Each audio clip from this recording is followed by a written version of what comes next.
غفور رحيم ومن أحسن قولا ممن دعا إلى الله وعمل صالحا وقال إنني من المسلمين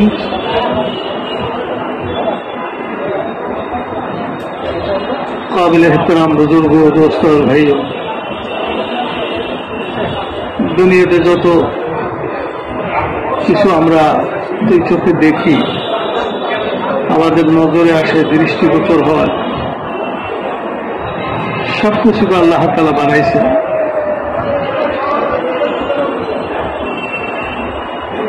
অন্য কোনো মখলুকের সহযোগিতা ছাড়াই আল্লাহ তাআলা বানাইছেন।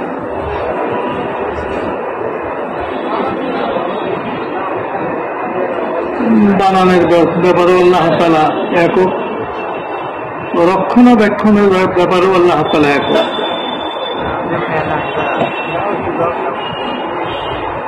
যেমনিভাবে বানাইতে যে আল্লাহ তাআলা কারো মহতাজ হন নাই, কোন মাখলুকের রক্ষণাবেক্ষণের ব্যাপারেও আল্লাহ তাআলা কারো মহতাজ না, মুখাপেক্ষী না। আল্লাহ তাআলা রব্বুল আলামিন, সমস্ত জগতের পালনেওয়ালা, লালন পালনকারী।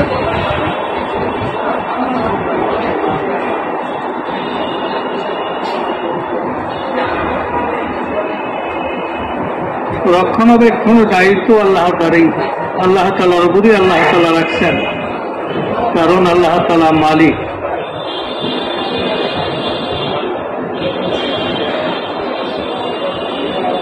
দুনিয়াতে আমরা অল্প দিনের জন্য অল্প কিছু সম্পদের মালিক হই, কারো কাছে বেশি সম্পদ, কারো কাছে কম সম্পদ, বেশি টাকার কম থাক, রক্ষণাবেক্ষণের দায়িত্ব কার? মালিকেরই দায়িত্ব। তো আল্লাহ, আমরা যেমন আমাদের যেটাকে আমাদের নিজের মালিকানা মনে করি, ওটা রক্ষণাবেক্ষণের জন্য চেষ্টা করি। আসলে তো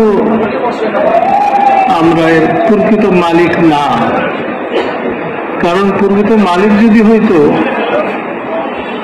গাড়ির মালিকটা যদি প্রকৃতপক্ষে আমি হইতাম, তো আমি এদের রক্ষণাবেক্ষণ করতে পারতাম। অ্যাক্সিডেন্ট হয়ে যায়, একেবারে চিরাচাক্কা হয়ে যায়, চূর্ণ বিচূর্ণ হয়ে যায়, তাহলে বোঝা গেল যে প্রকৃতপক্ষে মালিক আমরা না। পাহারাদার বলতে পারি।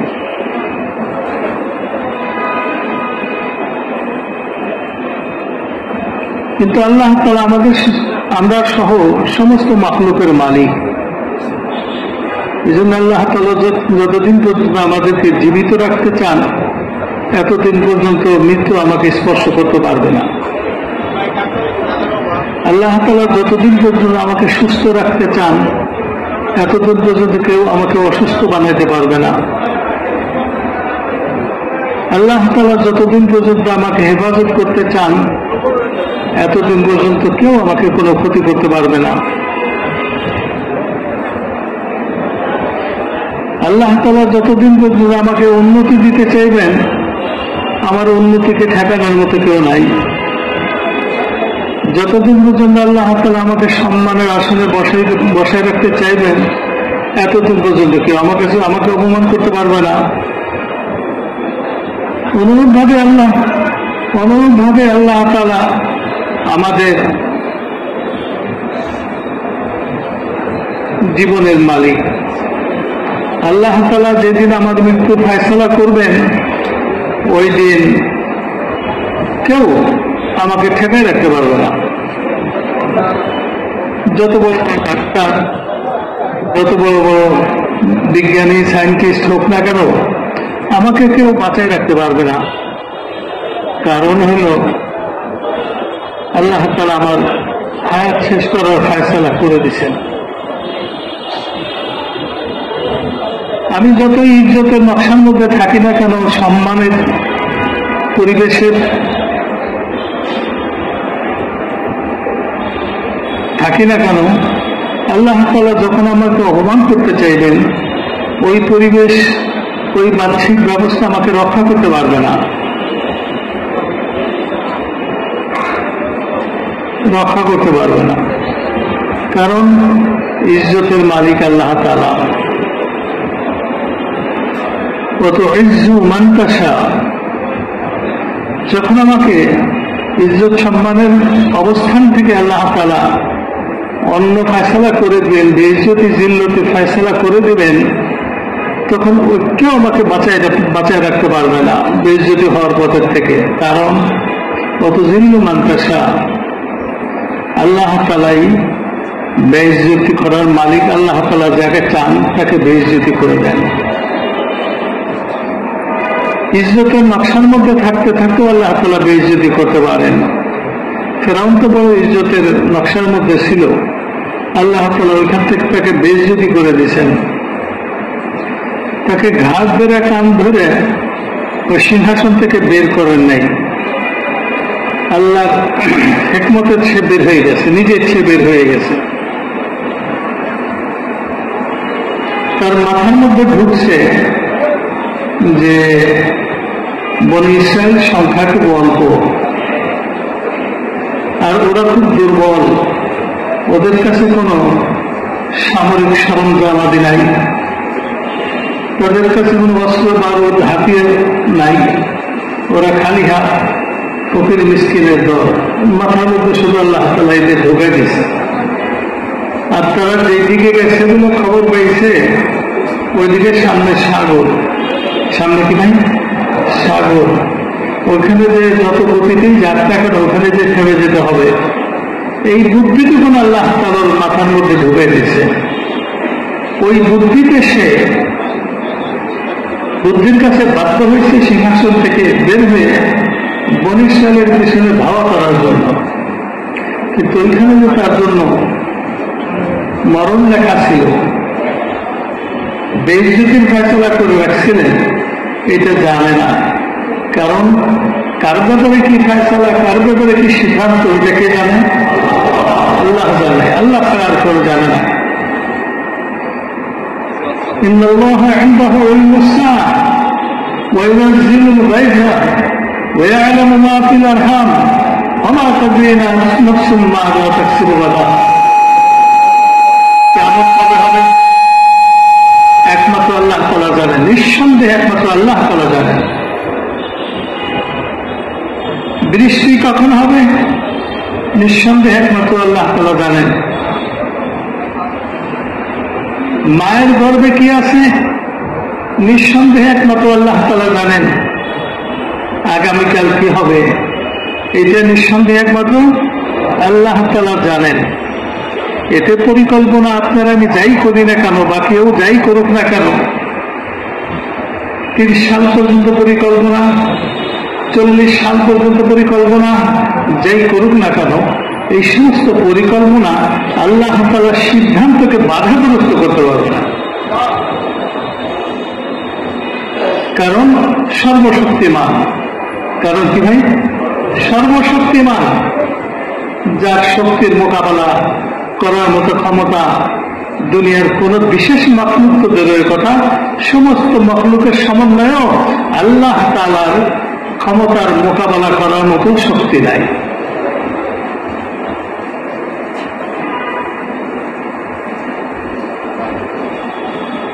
মুহূর্তের মধ্যে আল্লাহ তাআলা অবস্থার পরিবর্তন করে দেন।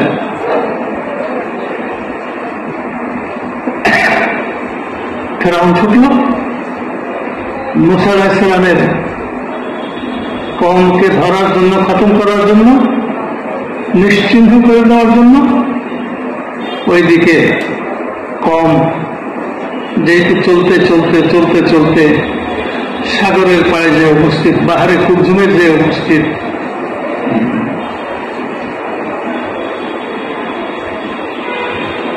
মুসা আলাইহিস সালামের জন্য এটাই হুকুম ছিল, এদের নিয়ে বের হয়ে যাও, তুমি বেরিয়ে গেলেন। আর মুসা আলাইহিস সালাম এটা জানতেন, যেহেতু নবী ছিলেন, সবচেয়ে ভালোভাবে জানতেন নবীরা যে আল্লাহ তাআলার হুকুম মতো হুকুমকে কেউ যদি পুরা করায় এই পুরা করার ফল হলো দুইটা, একটা হলো সফলতা আর একটা হলো সম্মান। মুসা আলাইহিস সালাম তো বনী ইসরাঈলদের বেঁধেছেন আল্লাহর হুকুমে, সাগরের পাড়ে যে উপস্থিত হয়েছেন। নবীর ইমানটা যে এরকম ছিল, সাধারণ মানুষের ইমান ওর ধারের কাছেও যেতে পারবে না। দুনিয়ার সমস্ত মুসলমানদের ইমান হযরত আদম আলাইহিস সালামের জামানত থেকে শুরু করে আজকে পর্যন্ত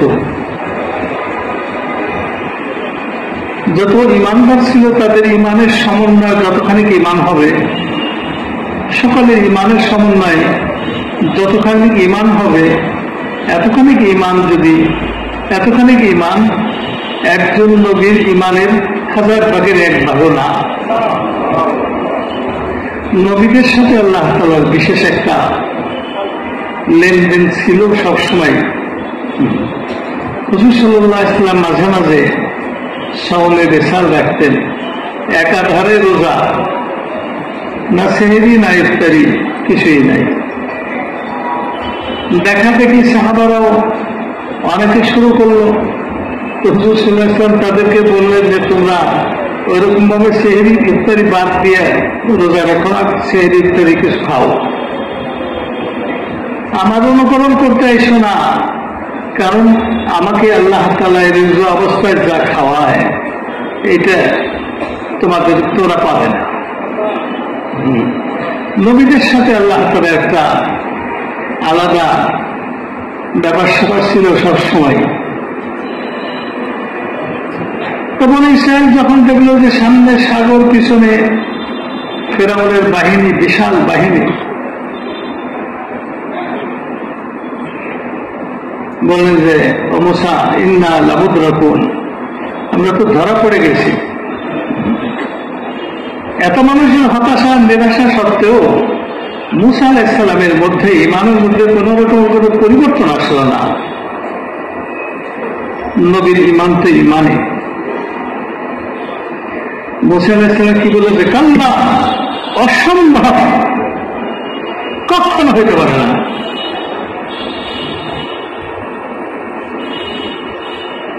কারণ আমি তো আমার খায়সাত পুরো করার জন্য মিশর ছাড়তেছি না, আল্লাহর হুকুম পুরো করার জন্য ছাড়তেছি। এক মুসা আলাইহিস সালামের আল্লাহ তাআলার হুকুম ছিল, আমাদের উপর কি আল্লাহর কোন হুকুম নাই? কি বলে ওই পিছনে ওনারা কি বলে? এতক্ষণ শুনতেছিল না, চিল্লাতে চিল্লাতে গলা ফাটাই ফেলছে। আল্লাহ তাআলা রহম করছে, এখন শুনতেছে।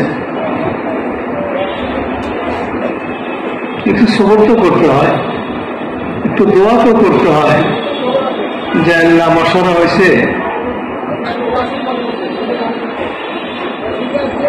তবলিগের কামের মধ্যে মশারা হয় সব গুজারির জন্য। আমরা তো সে মশারার দায়িত্বটাকে পুরো করার জন্য আসছি। আল্লাহ আমাদের কান পর্যন্ত আওয়াজটা পৌঁছানোর ব্যবস্থা করে দাও। নষ্ট মাইকে আল্লাহ তাআলা ঠিক করে দিতে পারে না?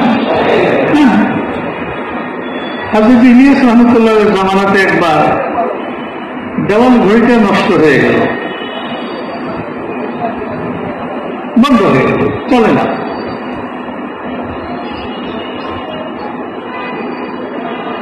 ওই মার্কাজের মাদ্রাসাও ছিল। যদি মাদ্রাসা তবলিগের কোনো কামে না লাগে আর মাদ্রাসাওয়ালার তবলিগের কোনো কামে না লাগতো, তাহলে কি হযরত ইলিয়াস রাহমাতুল্লাহ এখানে মাদ্রাসা করতেন?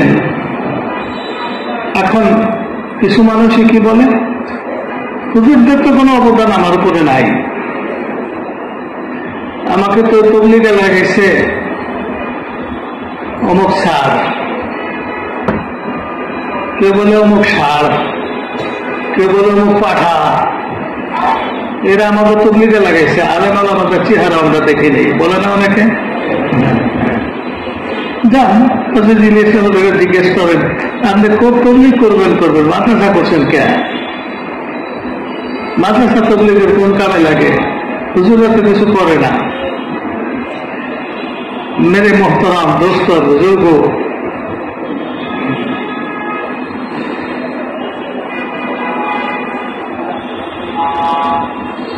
এটা তো উনি জানতেন যে এলেমের কতখানি দরকার। খুব তাবলীগ করলাম, নামাজ পড়লে 5 ওয়াক্ত নামাজ ঠিক মতো পড়লে আল্লাহ তাআলা নিজে বলে যে আমার জিম্মা আমি জান্নাতে নিয়ে যাব। 5 ওয়াক্ত নামাজ যে ঠিক মতো পড়বে আল্লাহ তাআলা তাকে 5টা পুরস্কার দিবেন।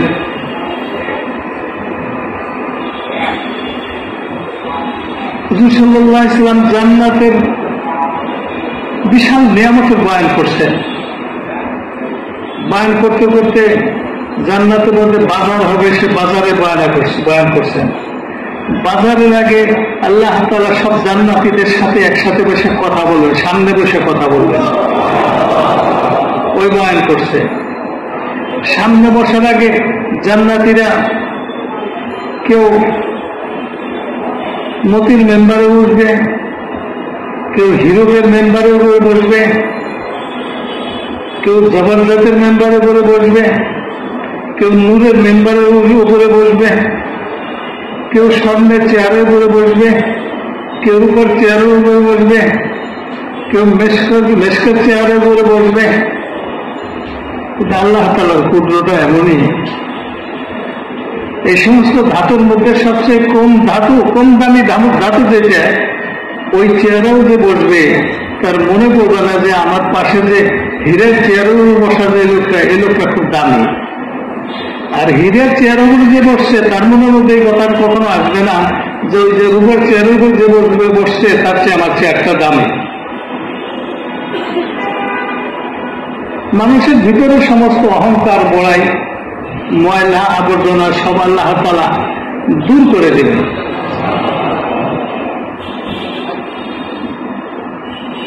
ওয়ানাযা'না মা ফী কুলূবিহিম, জান্নাতীদের অন্তর থেকে আল্লাহ তাআলা যত ময়লা, হিংসে, বিদ্বেষের যত ময়লা আছে সব আল্লাহ তাআলা বের করে দিলেন। বুঝলেন? এক পর্যায়ে আল্লাহ তাআলা আসবেন, বান্দার সামনে স্পষ্ট বসে আল্লাহ তাআলা কথা বলবেন। যত মানুষ থাকবে সব মানুষের থেকে সমান দূরত্বে অবস্থান করে আল্লাহ তাআলা বসবেন।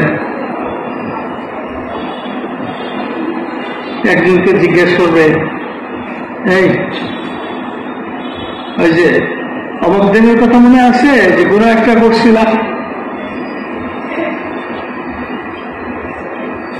গুনাহ একটা করছিলাম মনে আছে? সাথে সাথে আল্লাহ তাআলা তাকে মনেও করাই দিবেন। মানুষও জান্নাতি মানুষও দিন চালাক হয়ে যাবে, তখন আহতাশ করবে না, তো বলে যে আল্লাহ আপনি আমাকে মাফ করে দেন নাই, মাফ না করলে এই জায়গায় আইলাম কেমনে? গুনাহ নিয়ে তো এখানে কেউ আসতে পারে না। আল্লাহ তাআলা বলেন যে বান্দা তোকে আমি মাফ করে দিছি, এই জন্য তো এখানে আসতে পারছো।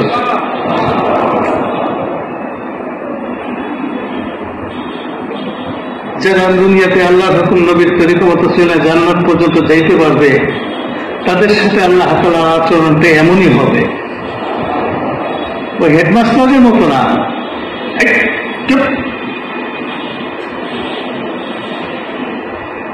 জিজ্ঞাসা করলাম আর উত্তর কি দিতেছ, চুপ না। রহিম, করিম, রহমান, দয়ালু, দাতা, চরম বিকাশ।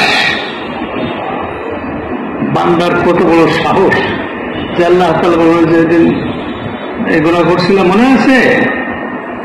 বান্দা খুব নরম ভাবে বললেন, আল্লাহ আপনি আমাকে মাফ করে দিয়েছেন না? আল্লাহ খুশি হয়ে আল্লাহ, হ্যাঁ তোকে তো মাফ করে দিচ্ছি, এই জন্য তুই এখানে আইসোস।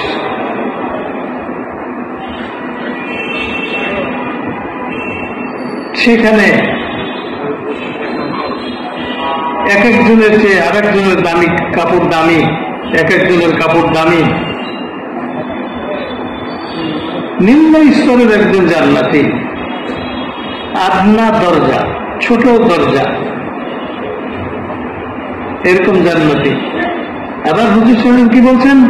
জান্নাতের মধ্যে ছোট কেউ নাই, জান্নাতের মধ্যে কেউ নাই, জান্নাতীদের মধ্যে ছোট কেউ নাই। এক লোক আসবে তার সাথে দেখা করতে, তার পাশে যাইতেছে এক লোক। লোক তাকাই দেখে যে ওনার গায়ে যে কাপড় চোপড়, ওরে বাবা এত দামি,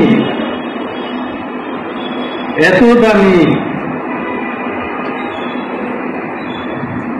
এই কথাটা শেষ করতে না করতেই হঠাৎ করে নিজের কাপড়ের দিকে তাকাবে।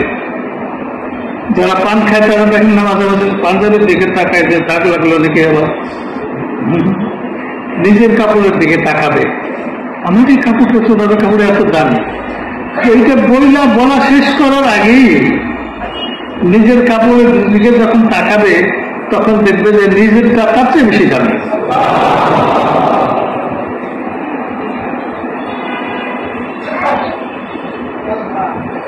মেরে মোহতারাম দোস্ত বুজুর্গ, এই জান্নাত তো আল্লাহ তাআলা আমাদের জন্য বানাই রাখছেন। যেমনি ভাবে ওই মিশর থেকে যাওয়ার পথে মুসা আলাইহিস সালামের জন্য একটা হুকুম ছিল, তেমন ভাবে আমাদের উপরে অনেক হুকুম আছে। আকিমুস সালাতা, নামাজ আদায় করো, ওয়া আতুজ যাকাতা,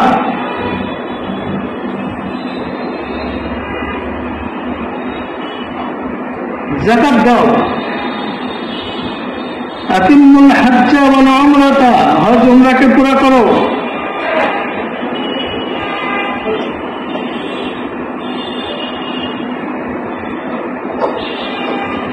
মা বাবার সাথে নরম ব্যবহার করো, জেনা করো না, চুরি করো না, ডাকাতি করো না, মিথ্যে কথা বলো না, সুদ খাইও না, মদ খাইও না। এই হুকুমগুলো আল্লাহ তাআলা দিচ্ছেন। কারো গীবত করো না, ওরা ইয়াগতাব বা'দুকুম বা'দা, কারো ব্যাপারে খারাপ ধারণা রেখো না। আমাদের উপর হুকুম আছে। মুসা আলাইহিস সালাম আল্লাহর হুকুমের, মুসা আলাইহিস সালাম নবী হওয়ার কারণে আল্লাহর হুকুমের গুরুত্ব তার অন্তরে এমন ভাবে বসছেন, পরিবেশ পরিস্থিতি সব ভুলে গেছেন। আল্লাহর হুকুমে পুরা করতে হবে, বনী ইসরাঈলদেরকে নিয়ে রওনা দিতে হবে। সামনে সাগর দেখার পরে, পিছনে ফেরাউনের লস্কর দেখার পরে সবাই তো আতঙ্কিত হয়ে গেছে। কিন্তু মুসা আলাইহিস সালামের ভিতরে কোনো ভয়ের লেশ মাত্র নাই। কারণ মুসা আলাইহিস সালামের আস্থা হলো যে আল্লাহ তাআলার হুকুমকে পুরা করছি।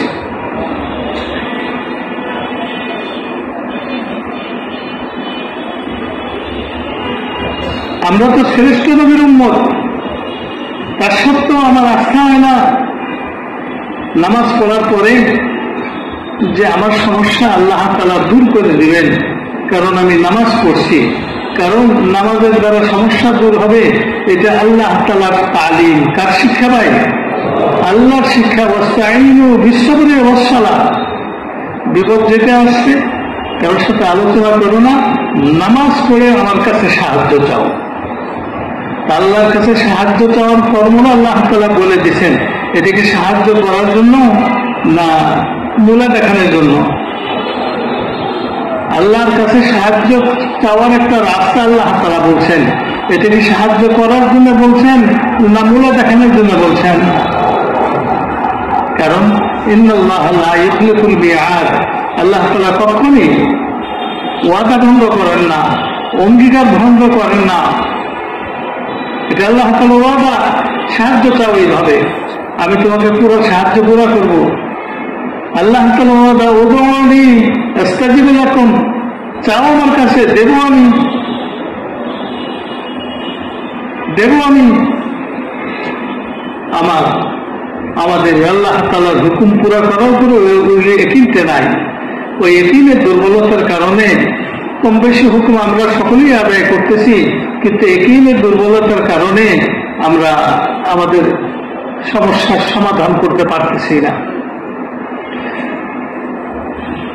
দাওয়াত ও তাবলীগের মেহনতের মাধ্যমে আমাদের মতো সাদাসিধা মানুষ, যাদের মাদ্রাসায় পড়ার বয়স নাই, যারা ঘর সংসার ছিল বছরের পরে বছর, 20 বছর, 30 বছর, 40 বছর পর্যন্ত বুজুর্গদের খানকায় যে পড়ে থাকার সুযোগ নেই, আমাদের জন্য এই দাওয়াত ও তাবলীগের মেহনতটা এই জন্যই। তুমি কিছু সময়ের জন্য ফারেক হও, কমপক্ষে 40 দিন, ভালো হয় 4 মাস, আরো ভালো হয় 1 বছর। কারণ কোরআন হাদিস তালাশ করলে দেখা যায় 40 দিনের মধ্যে অনেক কিছু পরিবর্তন হয়। 40 দিনের দিকে আমি পরিবর্তন হয়।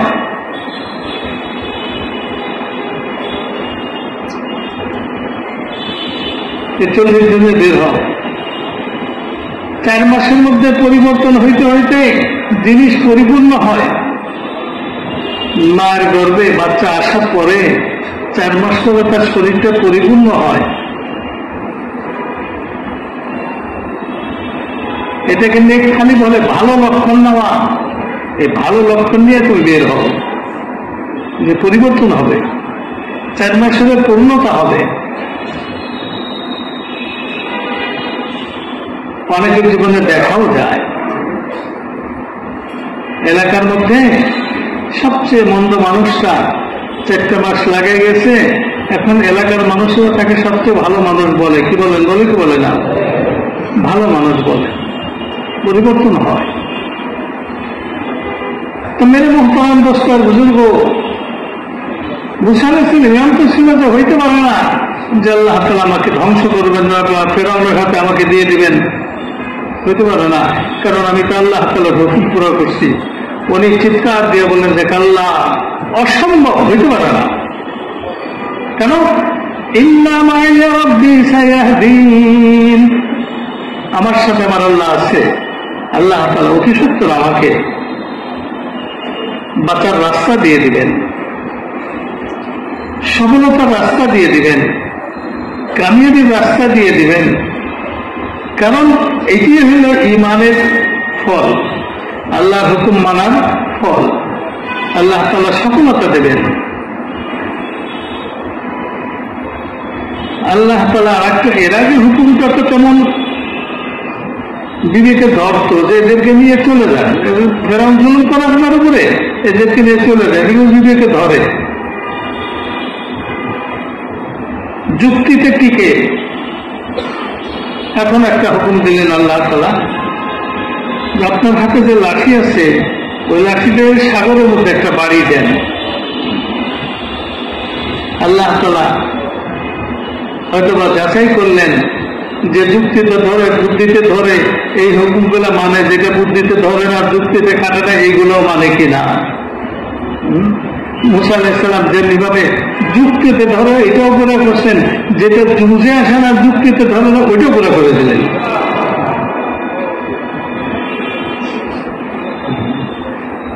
মেরে মুহতারাম দোস্ত বুজুর্গ, যুক্তিতে ধরুক আর না ধরুক, বুঝে আসুক আর না আসুক, আল্লাহর হুকুম যেখানে আছে আমাকে ওইখানেই আটকাইতে হবে। আমার নিজেকে আমি ওইখানে আটকাই দেবো, নামাজের মধ্যে আমি আটকাই দেবো। সবকিছু ছুটে যেতে পারে, নামাজ যেন না ছুটে। সবকিছু ছুটে যেতে পারে, নামাজ যেন না ছুটে। বিশেষ করে আসরের ফজরের নামাজ এবং আসরের নামাজ। হুজুর সাল্লাল্লাহু আলাইহি ওয়াসাল্লাম এক হাদিসের মধ্যে জান্নাতের বিবরণ দিলেন, জান্নাতের নিয়ামতের বিবরণ দিলেন। সবচেয়ে ছোট্ট জান্নাতটা যার হবে, এটা খুব ছোট, সামান্য, এই জান্নাতের বিবরণ দিলেন। একজন জিজ্ঞাসা করলো, জি ইয়া রাসূলুল্লাহ, এটা কে পাবে? বলে, যে লোকটা নাকি আসর নামাজ আর ফজরের নামাজ কাজা যাবে না, ভক্ত মতো পড়বে, সে পাবে। একেবারে ছোট্ট জান্নাতি যে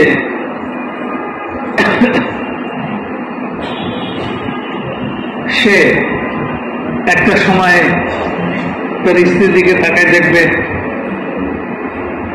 তার গোলাম বান্দিদের দিকে তাকায় দেখবে, তার বাগান টাগান যা আছে ওর দিকে তাকায় দেখবে, তার শোয়ার ঘরটার দিকে তাকায় দেখবে। সেই স্পষ্ট দুনিয়াতে একটা দ্রুতগামী ঘোড়া বা উট 1000 বছর পর্যন্ত চললে যতদূর যাইতে পারে, ছোট্ট জান্নাতের সীমানা হলো ওই পর্যন্ত।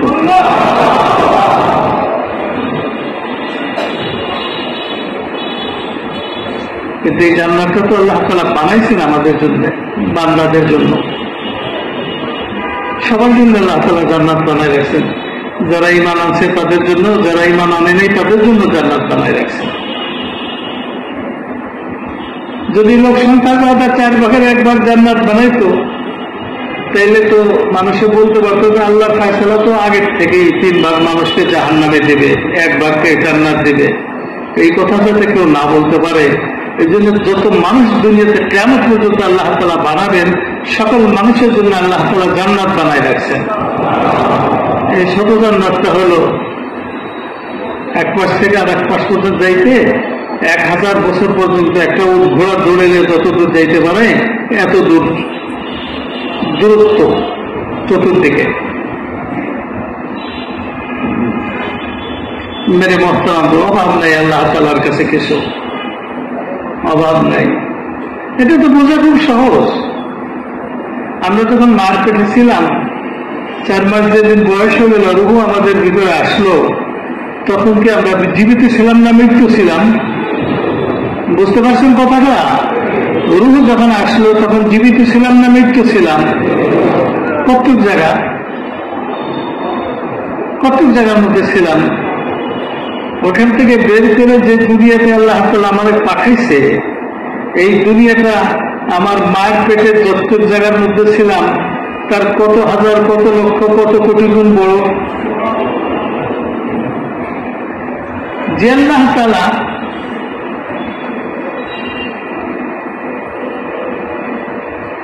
মায়ের পেটের চামড়াটা 1/2 ইঞ্চি চেয়ে কম মোটা সোটা, এই 1/2 ইঞ্চির বাইরের ভিতরে এত পার্থক্য করতে পারেন, তাইলে আখিরাতটা যেটা মরণের কমপক্ষে হইলেও 80-90 হাজার বছর পরে, কারণ 50,000 বছর তাহলে কিয়ামতের দিন, 30,000 বছর পর সিরাতের দূরত্ব এপার থেকে ওপার, তারপর আবার কয়েক হাজার বছর এসে কবরে। এত দূরে দিয়ে আল্লাহ তাআলা আখিরাত যদি বানান, তাহলে কত বড় আখিরাত বানাতে পারে, কোনো শেষ নাই। সব মানুষের জন্য আল্লাহ তাআলা জান্নাত বানাই রাখছেন, যাতে কোন বুদ্ধিমান এই কথাটা বলে মানুষদেরকে বিভ্রান্ত করতে না পারে যে কোরআনের মধ্যে তো আছে, হাদিসের মধ্যে তো আছে, দুনিয়াতে যত মানুষ জন্ম নেবে তার 4 ভাগের 1 ভাগ মানুষের জন্য জান্নাত বানানো আছে, আর 3 ভাগের জন্য নাই। সুতরাং তোমার ভাগ্যে কি আছে না না আছে, খামাখা রোজা থেকে কষ্ট করবে কোন কামে? খামাখা 8-9 লাখ টাকা হজ বরত খরচ করবে কোন কামে? ভালো হলে 8-9 লাখ টাকা খরচ না করে শেয়ার বাজারে জমা করো, শেয়ার বাজারে জমা করে তো ঘরে বসে থাকবে, বাড়তে থাকবে। নতুন নতুন খরিদ্দার আসবে, বাজার যারা কন্ট্রোল করে নতুন নতুন অফিসার আসবে, দারোগা আসবে, পুলিশ আসবে, হঠাৎ করে একদিন দরবেশ আসবে, সব গুছাই গাছাই নিয়ে চলবে।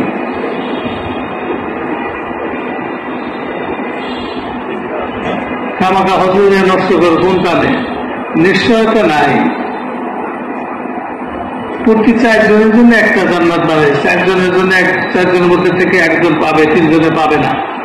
না, সব মানুষের জন্য আল্লাহ তাআলা জান্নাত বানাইছেন। যে ঈমান আনছে তার জন্য বানাইছেন, যে ঈমান আনে নাই তার জন্য বানাইছেন। এই জন্য জান্নাতীরা জান্নাতে যাওয়ার পরে এক একজনে কত হাজার জান্নাত যে ভোগ করবে, আল্লাহ তাআলা তাকে দিয়ে এটাও তোমার, এটাও তোমার, এগুলো সব খালি থাকো।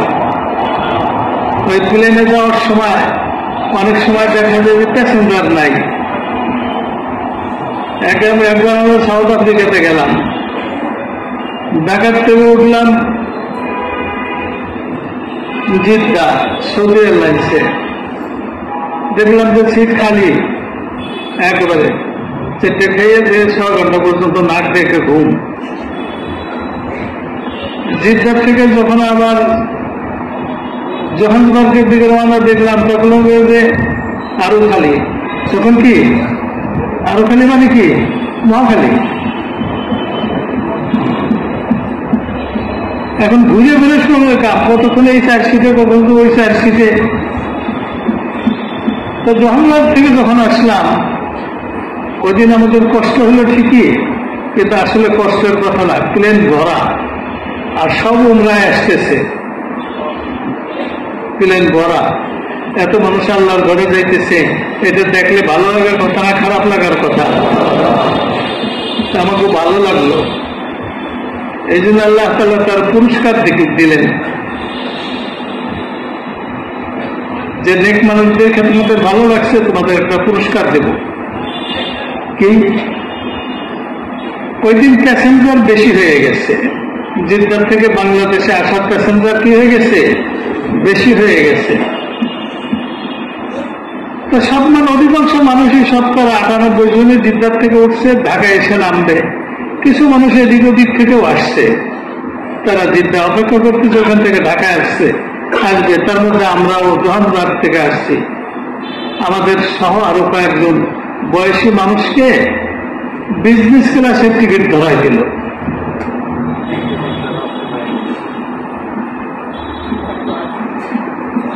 তো মেরে মোহতারাম দোস্ত বুজুর্গ, নেক মানুষদেরকে দেখে খুশি হলে আল্লাহ তাআলা এর বিনিময়ে আল্লাহ তাআলা কিছু দিয়ে দেন। অথচ বিজনেস ক্লাসে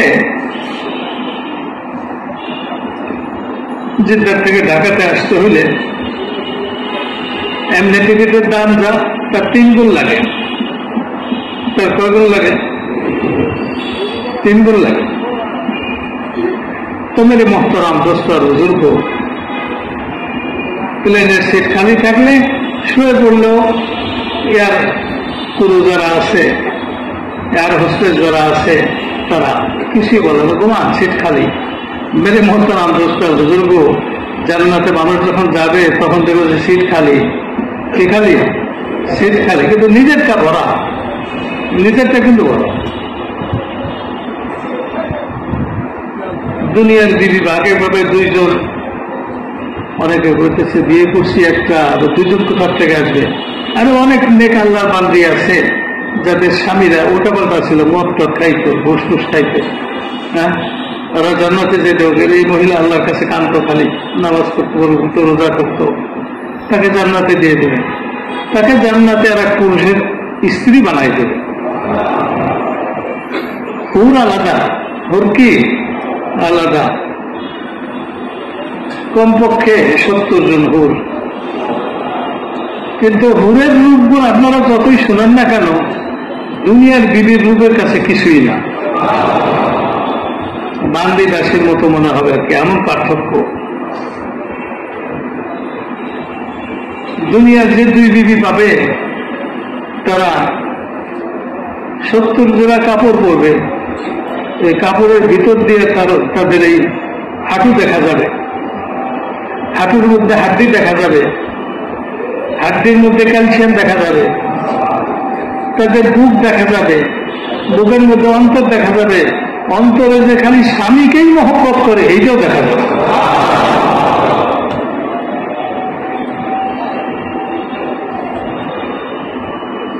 মেরে মোহতারাম দোস্ত বুজুর্গ, জান্নাতে কি পরিমাণে যাবে আর জাহান্নামে কি পরিমাণে যাবে? হুজুর সাল্লাল্লাহু আলাইহি ওয়াসাল্লাম বলেন, একটা গরু পুরা খাল সহ পশম সহ কালা, পুরা কালা, তার মধ্যে একটা পশম হলো সাদা। তো পুরা কালা পশমের পরিমাণ যা, এটি হলো জাহান্নামী।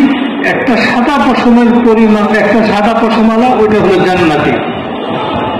এখন বুঝেন যে কত কোটি গুণ বেশি জান্নাতীদের যে জাহান্নামীদের সংখ্যা কত কোটি গুণ বেশি। অথবা লাল একটা গরুর মধ্যে কালো একটা পশম, তো জান্নাতীদেরতে জাহান্নামীদের সংখ্যা কত কোটি গুণ বেশি। এই সমস্ত জান্নাত গুলা খালি পড়ে থাকবে। কি থাকবে ভাই? খালি পড়ে থাকবে। আল্লাহ তাআলা বলছে এটা তোমার, এটাও তোমার, এটাও তোমার, এটাও তোমার।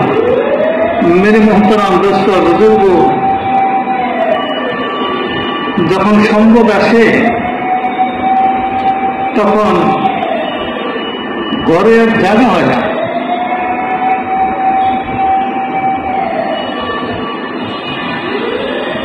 গত রাত্রে, আগের রাত্রে একজনে আসছে, তার ভাই দুটো ফ্ল্যাট কিনছে গোয়ার জন্য। ধানমন্ডিতে দুটো ফ্ল্যাট কিনছে, উপরে নিচে ৮,০০০ স্কোয়ার ফিটের ডুপ্লেক্স। চিন্তা করো কত কোটি টাকা লাগছে। অথচ তারা এক জমানাতে এক টিনের ঘরে ৮ ভাই ১ বোন, মা বাবা থাকছে। এখন সম্ভব হয়েছে, এখন বাড়ি বড় হয়ে তুলাইতে পারতেছে না। তো বললাম যে এদের তো বেশি দিন থাকতে পারবে না, এরপরে তো ১ একর জায়গার মধ্যে বাড়ি করতে হবে।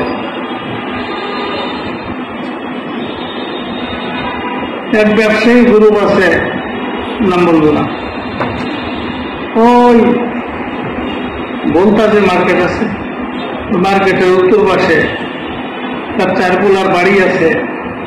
এক এক পোলার বাড়ি হলো 50 বিঘার মধ্যে বাগান বাড়ি। সেখানে হেলিকপ্টার দিয়ে তারা যায় আসে। গাছপালার অভাব নাই, বাংলাদেশি একটাও না, সব বিদেশি। পুকুর আছে, বিশাল পুকুর। একজন থাকতে তো কমপক্ষে 50 বিঘার মধ্যে একটা বাড়ি লাগেই, কি বলেন তাই না? দুনিয়ার একটু পয়সা হচ্ছে 50 বিঘার মধ্যে বাড়ি করে। সৌদি শেখরা যায় দ্বীপ কিনতেছে। কি কিনতেছে? দ্বীপ, সাগর মধ্যে দ্বীপ কিনতেছে। দ্বীপ কিনে সেখানে বাড়ি করতেছে। কটা পয়সা হচ্ছে তাই। মেরে মহতরাম দোস্ত বুজুর্গ, পয়সা যতই হোক না কেন, অত কিছু থাকে, কি বলেন থাকে না? জান্নাতে যারা যাবে তাদের এত সম্পদ হবে যে অভাব থাকবে না। কারণ ওইখানে পকেটের মধ্যে নিয়ে ঘোরা লাগবে না, যখন যা চাবে তাই হাজির। এক সাহাবী জিজ্ঞেস করল, ঘোড়া মানে ঘোড়ার খুব আশেক, ইয়া রাসূলুল্লাহ, জান্নাতের মধ্যে কি ঘোড়া হবে? আল্লাহ তোমাকে আগে জান্নাতে তো প্রবেশ করা, যখন জান্নাতে প্রবেশ করে তখন তুমি আল্লাহর জিম্মা হয়ে যাবে। তুমি বলবা, হয়ে যাবে। তোমার মনে জাগবে, হয়ে যাবে। মনে জাগবে, হয়ে যাবে। তোমার যদি ঘোড়ার কথা মনে পড়ে, আল্লাহ তাআলা এমন ঘোড়া দিবেন যে ঘোড়াটা বানানো হয়েছে হিরে দিয়ে। কি দিয়ে বানাইছে? হিরে দিয়ে বানাইছে। তার পাও সেভেন ঠিকই থাকবে, কিন্তু পাও দিয়ে দৌড়াবে না, তার থাকবে পাখা। 2 পাখা নিয়ে আর তোমার পিঠের উপর বসিয়ে জান্নাতে ঘুরতে থাকবে। তুমি যা যেখানে বলবে সেখানে নিয়ে যাবে।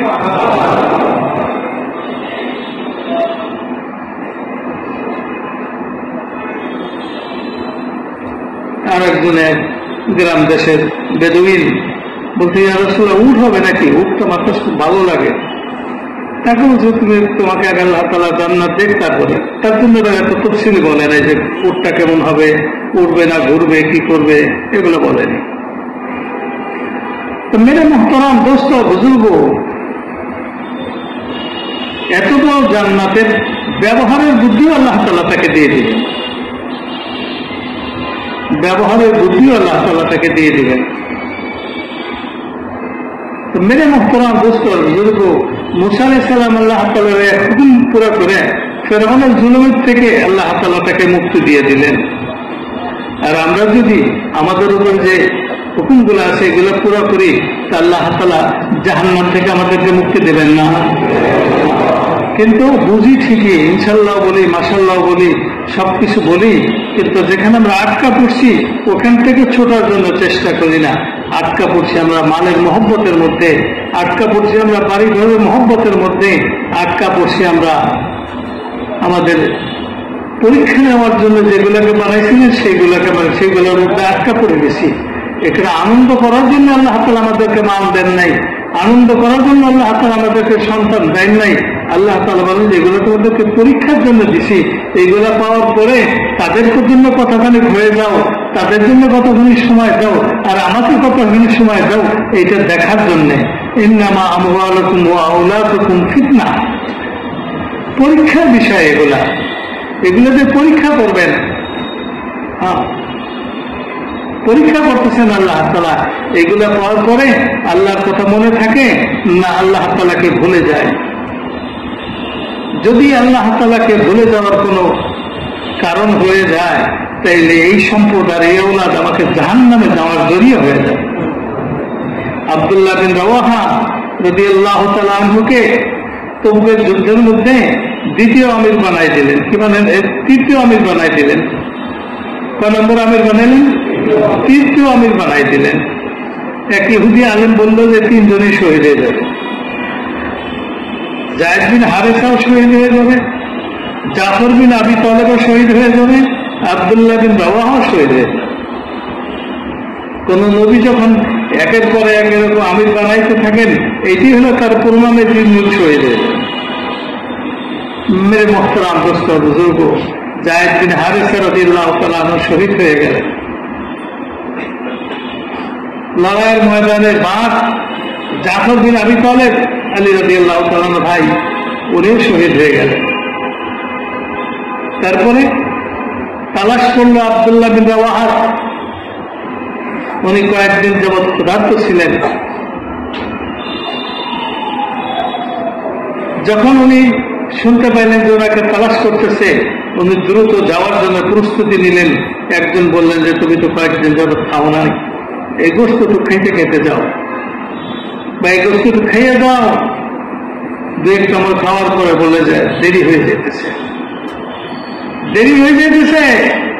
ও আব্দুল্লাহ বিন রাওয়াহা নিজেকে বলতেছে, দেরি হলো কেন? কিসের টানে তোমার দেরি হইতেছে?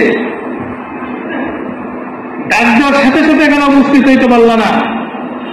ওই মদিনার বাদ বাগিচা কথা মনে পড়তেছে। ও আল্লাহ, আমার সমস্ত বাগান আমি সদকা করে দিলাম, তুমি সাক্ষী। স্ত্রীর কথা মনে পড়তেছে। ও আল্লাহ, তুমি সাক্ষী থাকো, আমার স্ত্রীকে আমি তালাক দিয়ে দিলাম। মদিনাতে আমার কোনো আপনজন নেই, মদিনাতে আমার কোনো সম্পদ নাই, এবার চলো। মেরে মোহতারাম দোস্ত বুজুর্গ, ওনারা বুঝতে পারছিলেন যে এগুলো হলো পরীক্ষার বিষয়। এগুলো দিয়ে আল্লাহ তাআলা যাচাই করেন, এগুলো দিয়ে কি আল্লাহ তাআলা যাচাই করেন। যাচাইতে আব্দুল্লাহ বিন রাওয়াহা রাদিয়াল্লাহু তাআলা আনহু পাশ করে গেলেন, শহীদ হয়ে গেলেন। শাহাদাত নসিব হওয়াটা, শহীদ হইতে পারাটা বড় ভাগ্যের ব্যাপার। আল্লাহ রাস্তাতে যে মরতে পারাটা বড় ভাগ্যের ব্যাপার। বাজারে চোর ডাকাতও মরে। বাজারে কি হয়? চুরি করে মানুষ ধরে মাঠে মাঠে বেরিয়ে ফেলায়। বাজারে চোর ডাকাতও মরে। আল্লাহ রাস্তাতে মরার জন্য ভাগ্য লাগে। আল্লাহ রাস্তা মরার জন্য কি লাগে? ভাগ্য লাগে। তখন বোধহয় আমাদের 15-16 বছর বয়স হবে। একদিন হঠাৎ করে হইচই বাজারে, উপজেলা প্রপার আমাদের বাড়ির থেকে খুব বেশি দূরে না, সব মানুষ সজাগ হয়ে গেল, সতর্ক হয়ে গেল। 1 পা 2 পা আগাইতে লাগলো। কোনোদিন আমাদের আগে এরকম কোনো কিছু দেখে নাই। হঠাৎ করে গুলির আওয়াজ। এখন মানুষ সতর্ক হয়ে গেল, আস্তে আস্তে পিছিয়ে আরে আপনাদের থেকে দেখতে লাগলো। কি হয়েছে? ব্যাংকে ডাকাত ঢুকছে, বাক্সের সিন্ধুক ভাঙ্গে, ওই জন্য বেশি টাকা থাকতো না, 22,000 টাকা। এই টাকাগুলো নিয়ে তারা চলে যেতেছিল। চতুর্দিক থেকে মানুষ ঘিরে ধরলো, ধরতে ধরতে কিছু মানুষ ছিল বুদ্ধিমান। বাজার থেকে 2.5-3 কিলোমিটার দূরে, 2.5-3 মাইল দূরে ছিল পদ্মা। পদ্মার দিকে তারা যাইতেছে। কিছু মানুষ বুঝতে পারলো যে এখান থেকে নদীতে নৌকা পার হয়ে যাবে ওরা, আর নয়তো পদ্মার দিকে আসবে কেন, নৌকা পার হয়ে যাবে। তারা ওইখান থেকে সব নৌকাগুলো ভাসাই দিল। কোন নৌকা ঘাটে থাকতে পারবে না, সব চলে গেল। নৌকাগুলো পদ্মার মধ্যে চলে গেল। ওরা যেহেতু আর পদ্মার পাড়ে যাওয়ার আগেই 4 জন ধরা পড়ে গেল। মারতে মারতে মারতে মারতে মারতে মারতে 4 জন ওখানেই মরে গেল। শুক্রবার ছিল, ওখানেই মরে গেল। 2 জনকে নিয়ে বাজারে আসলো, বাজারে মারতে মারতে ওই 2 জনকে মেরে ফেললো মানুষরা। ওইদিকে ম্যানেজার খবর পেয়ে আসছে, সে বেহুশ, হুশ নাই, সেন্সলেস হয়ে গেছে। কোথার থেকে 22,000 টাকা দেবে? ক্যাশিয়ার বেহুশ, অন্যান্য কর্মচারী কর্মকর্তা যারা ছিল তারা কান্নাকাটি। তখন একটাই ব্যাংক ছিল আমাদের এলাকায়, অগ্রণী ব্যাংক। তো মেরে মহতরাম দোস্তার বুজুর্গ, বাজারে চোর ডাকাতেও মরতে পারে, আল্লাহ রাস্তাতে মরার জন্য ভাগ্য লাগে। আল্লাহ রাস্তাতে মরার জন্য ভাগ্য লাগে। এটা কোনো হাসি ঠাট্টার কথা না। আমাদের মুরব্বী ছিলেন হযরত মাওলানা হরমুজুল্লাহ সাহেব রহমতুল্লাহ আলাইহি। বছরে 5 দিন বাদে সারা বছর রোজা থাকতেন। একবার শ্রীলঙ্কা সফরে গেছেন 4 মাসের জন্য, ওখান থেকে ফিরে আসতেছেন। এই যে বাংলাদেশ, ভারত, শ্রীলঙ্কা, এই এলাকাটা খুব মারাত্মক এলাকা। আসমানে প্রায় ঝড় তুফান হয়, ধাম ধাম করে প্লেনের সাথে এসে গুতা লাগে। হ্যাঁ, ঝড় উঠছে, প্লেন তো এখন বাম্পিং হইতেছে, কখনো উপরে নামতেছে, কখনো নিচে নামতেছে। ওনার সাথী যারা ছিলেন 3-4 জন, উনি বাদে একজন ছিল খুব মোটা সোটা ঢাকারি মানুষ, নাম বলবো না, মারা গেছে, আল্লাহ জান্নাত নসিব করুন। বড় খেদমতের যোগ্য মানুষ ছিলেন। হু হু করে কেঁদে উঠছে। আরেকজন, সে তো ছিল মজাকি, সেও মারা গেছে। হুজুর ও তো কান্দে, হুজুরকে কান্দুস কা? হুজুর আমি মরে যাবো। চুপ থাক, এতটুকু আমল করছো যে আল্লাহ রাস্তাতে শহীদ দিতে পারবি? আল্লাহ রাস্তাতে শহীদ হওয়ার জন্য আমল হয় নাই। আল্লাহ রাস্তাতে শহীদ হওয়ার জন্য যোগ্যতা লাগে।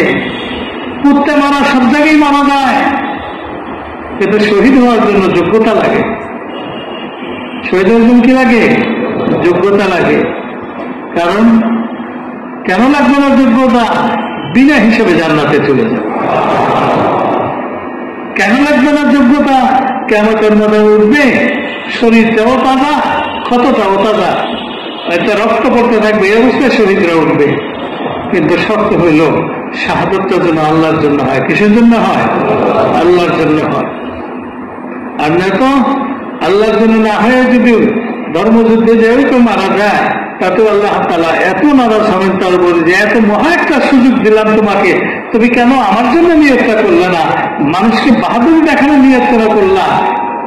এত ঘৃণিত হবে, কাফের মুশরিকদেরকে জাহান্নামে দেওয়ার আগে ওই শহীদকে আগে, বাহ্যিক শহীদকে আল্লাহ তাআলা জাহান্নামে দেবে।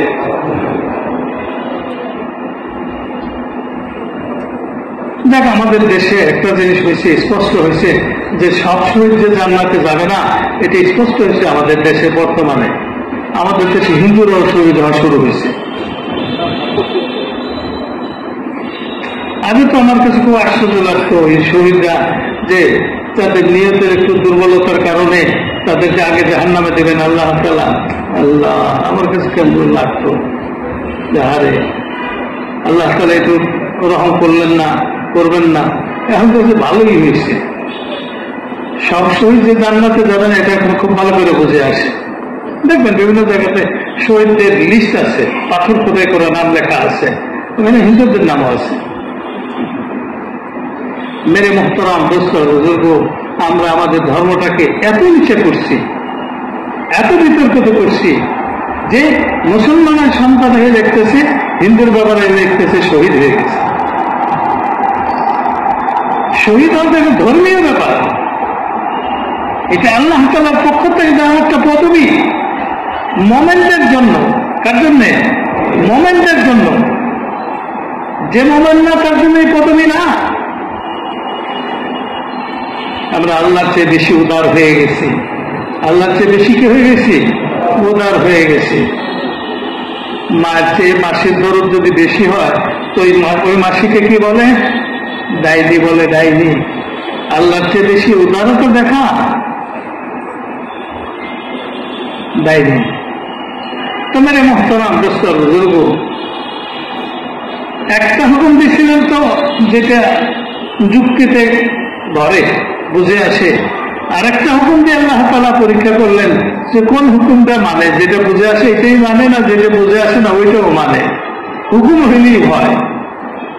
পানির মধ্যে বাড়ি দিতে গেলেন, আর এইটাও আল্লাহ তাআলার হুকুম, ওইটাও হুকুম ছিল, এইটাও হুকুম, একই গুরুত্বের সাথে এই হুকুমও পুরা করলেন। পুরা করার সাথে সাথে বাড়ি একটা, রাস্তা কয়টা? 12টা। রাস্তা 12টা।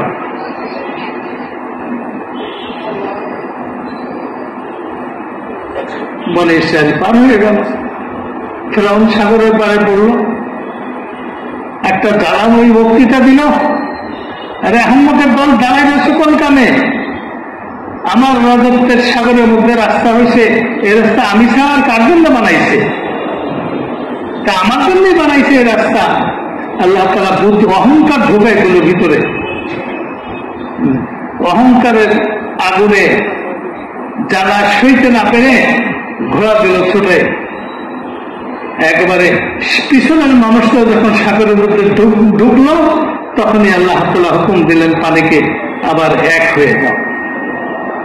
এক হয়ে গেল। মেরে মুহতারাম দোস্ত বুজুর্গ, ইজ্জতের নকশা থেকে বের করে আল্লাহ তাআলা বেইজ্জতের নকশার মধ্যে পৌঁছে দিলেন।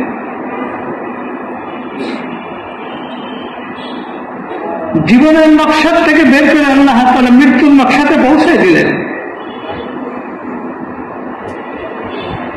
وتعز من تشاء وتذل من تشاء।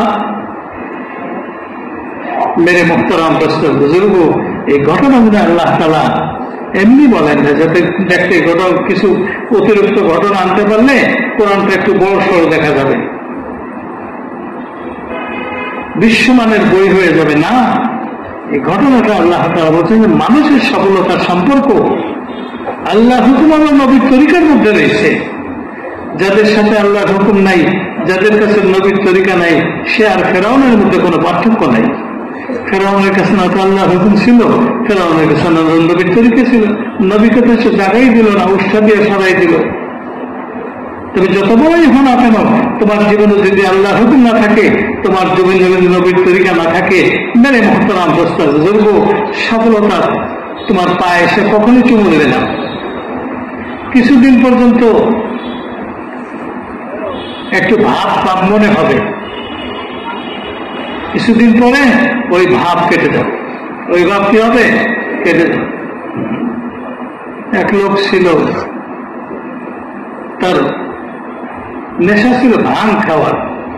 আপনারা আমাকে জিজ্ঞেস না যে ভাং কাকা করবে, আমিও জানি না,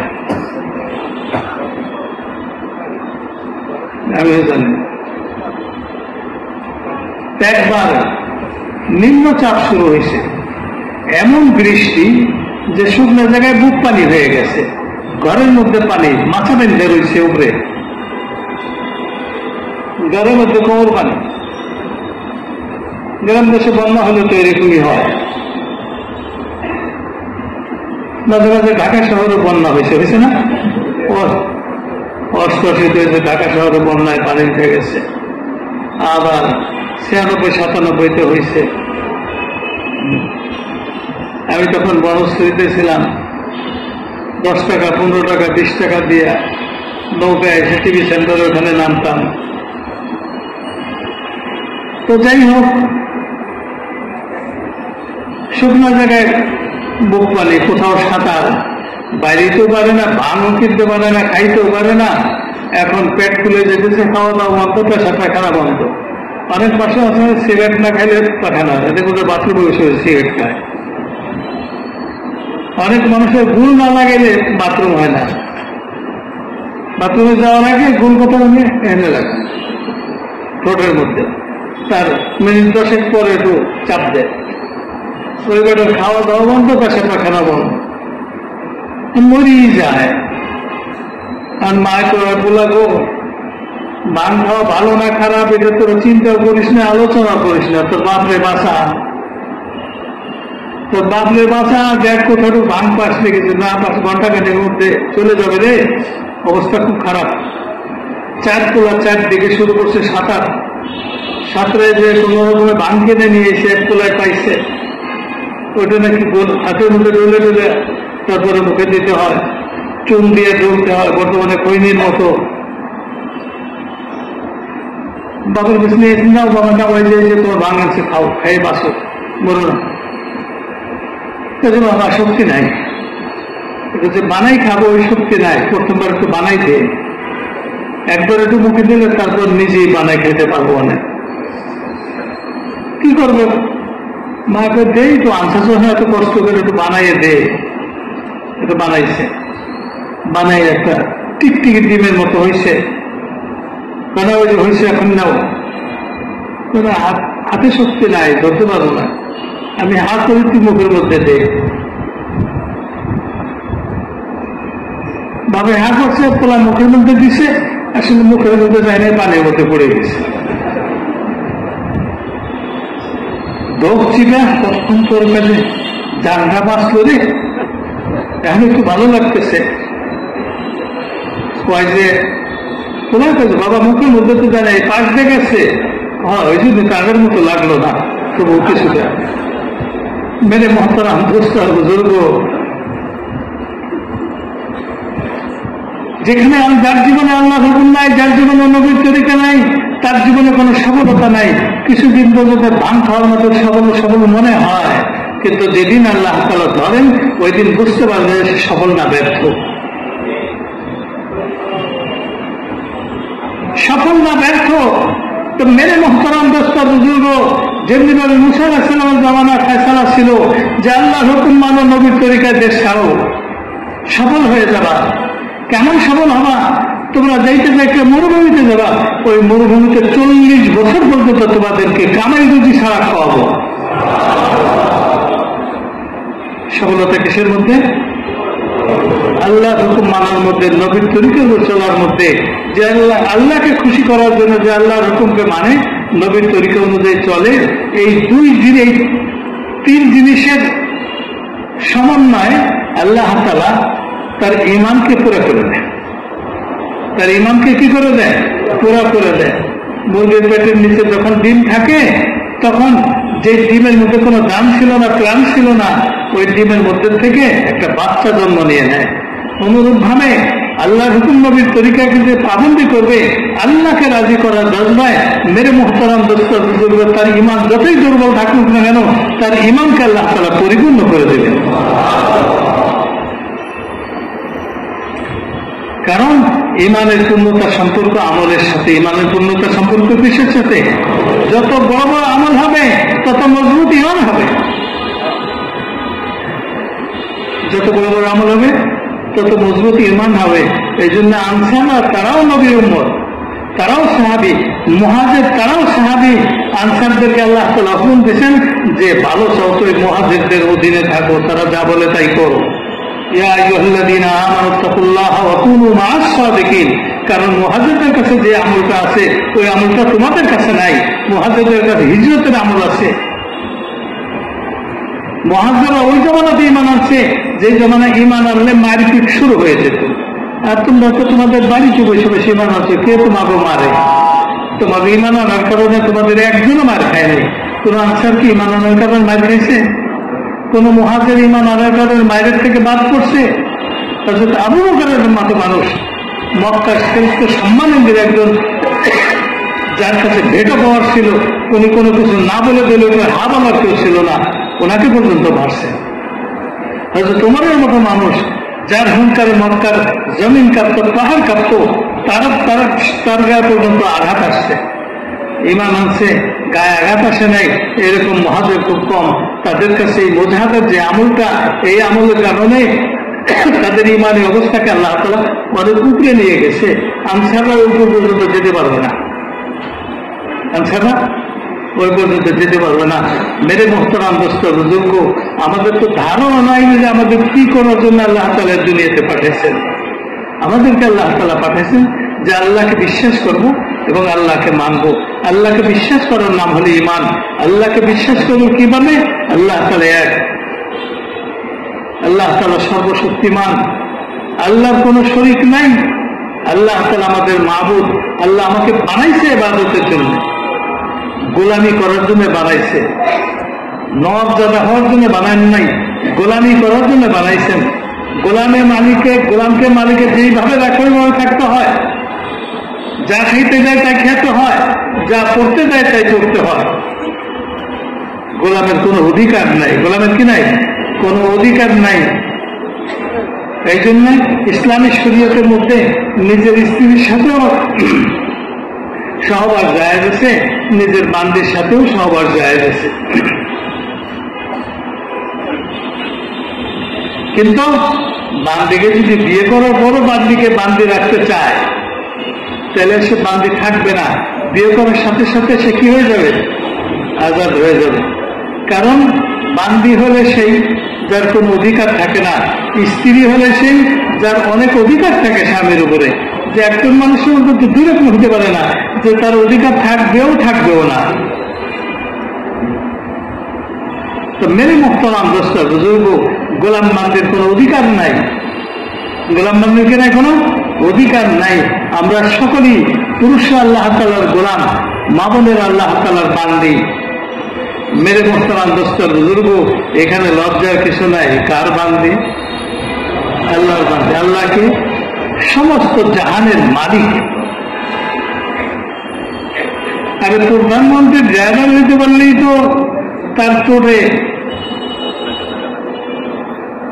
যান বাঁচে না। এক প্রধানমন্ত্রীর বাবুর্চি ছিল একজন, সে ফোন করে দিছে এলজিএডির চিফ ইঞ্জিনিয়ারকে যে আমার বাসায় একটু দূরে একটা গাড়ি দিতে হবে। চিফ ইঞ্জিনিয়ার বলবে যে ভাই আপনার জন্য আমি গাড়িটা পাঠাইতেছি ড্রাইভার সহ, তো ভালো একটা গাড়ি ভাই, আপনার জন্য ভালো গাড়ি দেব। কারণ সময় সে আবার প্রধানমন্ত্রীর কাছে সুপারিশ করে। কি করে? সুপারিশ করে। প্রধানমন্ত্রী বাবুর্চি, এই জন্য তার লাগে গাড়ি। তো মেরে মোহতারাম দোস্ত, কত বড় মনে করতেছে নিজেকে, যে আল্লাহ তাআলা লক্ষ লক্ষ প্রধানমন্ত্রীর চেয়ে বড়। সে আল্লাহ তাআলার গোলাম হলে দামটা বাড়বে না কমবে? আল্লাহ বলে তুমি গোলাম হয়ে যাও, তুমি বান্দি হয়ে যাও। কি চাও তুমি? আসমান জমিনকে তোমার তাবে করে দেবো। আসমান থেকে ওইটা হবে যেটা তুমি বলবা, জমিন থেকে ওইটা ফলবে যেটা তুমি বলবে। ولو أن أهل القرى آمنوا واتقوا لفتحنا عليهم بركات من السماء والأرض। যদি জমিনবাসী ইমানদার হয়ে যেত, নিজের জীবনকে সংশোধন করে নিত। ইমানদার হওয়ার জন্য শর্ত হল আল্লাহর হুকুমের বাস্তবায়ন, নবীর তরিকার প্রতিফলন। এই দুই জিনিস নিজের জীবনে। কার জীবনে? নিজের জীবনে। অনেকে আবার তবলিগ নিয়ে এত ব্যস্ত হয়ে যায় যে নিজে জামাতের সাথে নামাজ পড়ার সময় পায় না, মশলা করতেই আছে।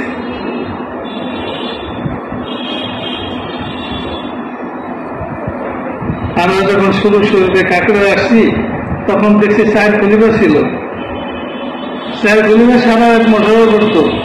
কত সময় গোটায় গাটায় উঠলে সুন্নত পড়ার সময় তার কোন রকম মুখ ধুয়ে যে ফরজ নামাজে দাঁড়াইতো, ওই কোন এসে দাঁড়াইতো। অধিকাংশ দিনই তারা সুন্নত করতে পারত না, কারণ 2:30-3 পর্যন্ত তারা মশলা করত। ওইরকম তবলিগের কাছ থেকে আল্লাহ তাআলা পানা চায়।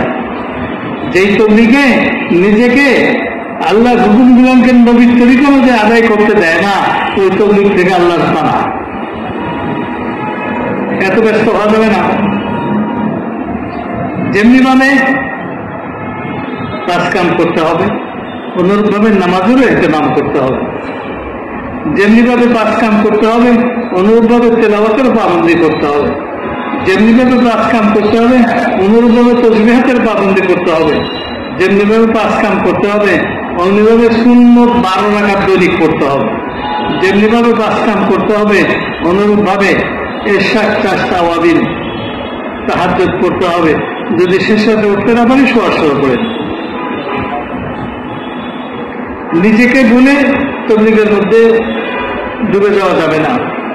নিজেকে নিয়ে ডুবতে হবে। নিজেকে নিয়ে ডুবতে হবে। যে আমলের দাওয়াত আমি দিতেছি, ওই আমলটা আমার জীবনে আমি আনতে পারতেছি না, এর 24 ঘন্টায় করতে খেয়াল করা লাগবে। যদি আমার নিজের আমল করার নিয়ত নাই, আর একজনকে দাওয়াত দিয়ে খুব পানি ঘোলা করে ফেলতেছি, আমার এই মেহনতের দ্বারা আমার ভিতরে মুনাফিকই পয়দা হবে।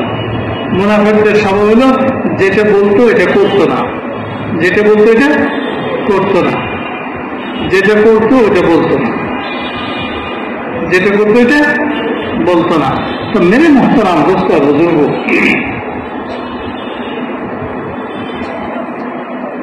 ফেরাউন বের হইল সুখ শান্তি সমৃদ্ধি ইজ্জতের নকশার থেকে, আল্লাহ তাআলা তাকে পৌঁছে দিলেন বেইজ্জতির ঘাটিতে। যন্ত্রে বের করছিলেন না নিজে গেছে? আল্লাহ তাআলা বুদ্ধি চালান দিয়ে দিচ্ছেন। কি চালান দিয়ে দিচ্ছেন ভাই? বুদ্ধি চালান দিয়ে দিচ্ছেন।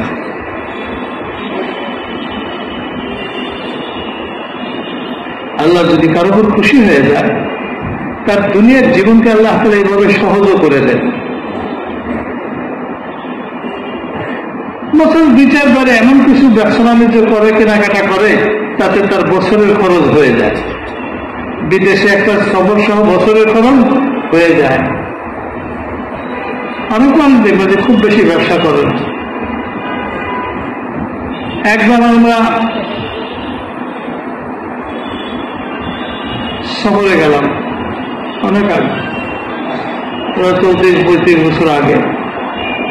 এক ব্যবসায়ী আগে বড় ব্যবসা করত, সকালবেলা বাসার থেকে বের হইলে সদরঘাট যাইতেছে, না ইসলামপুরে যাইতেছে, না নিউ মার্কেট যাইতেছে, না জাপান যাইতেছে, সেও জানতো না, কেউ বলতেও পারতো না। যেদিকে সুবিধা দিকে চলে যেত। ওই যাবে না কায়দা বাজার করে শুনি যে বলছে তার 4টে পাসপোর্ট ছিল, সব পাসপোর্টে বিভিন্ন দেশের ভিসা লাগানো ছিল, চলে যেত।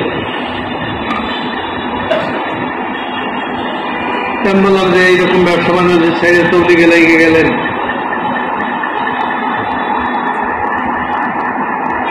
বললেন আসার সময় কিছু মাল কিনে রেখে আসছে।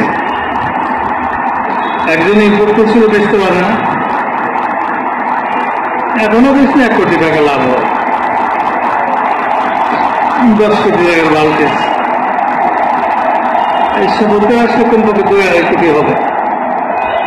আবার তো আর কারো কোনো এলসি নাই, খোঁজ খবর নেই, এই কাজ করছে।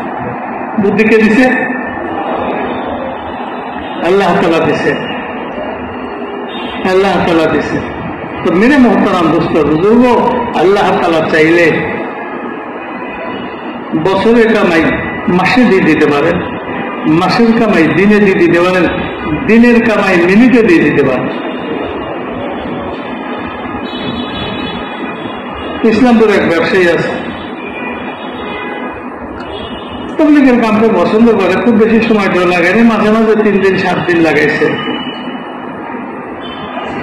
একদিন আমি আমার কামে ইসলামপুরে গেছি, আমরা একসাথে হজস করেছিলাম, পরিচয় এসে ইসলামপুরে গেছি, কাপড় কিনবো। এখনো মার্কেটের কিন্তু ঢুকি নেই, রাস্তায় মিটফোর্ট বা চকবাজার থেকে যে রাস্তাটা নিউ মার্কেট সদরঘাটে গেছে, ওই রাস্তার মধ্যে আমাকে দেখে এক বলতে মোটরসাইকেল পাশে থামাইল। তাকে দিও, তুমি করতে গেছিলা এই সময় হঠাৎ করে? আমি দোকানে যেতে চলছি। আপনি আসছেন কেন? আমি কাপড় চোপড় কিনি। একটু আসেন। কোথায়? আমার সময় নেই। রাস্তার উল্টা পাশে, নববাড়ি গেটটা যেই পাশে তার উল্টা পাশে নিয়ে গেল একটা মার্কেটে। 2টা দোকান দেখালো, একটা বিশাল আর একটা একটু ছোট। বলে যে এই 2টা কিনছি, দুটো তো হয়নি কোথাও হঠাৎ করে। তাই এইরকম মোটরসাইকেল নিয়ে যাইতেছিলাম 15-20 দিন আগে।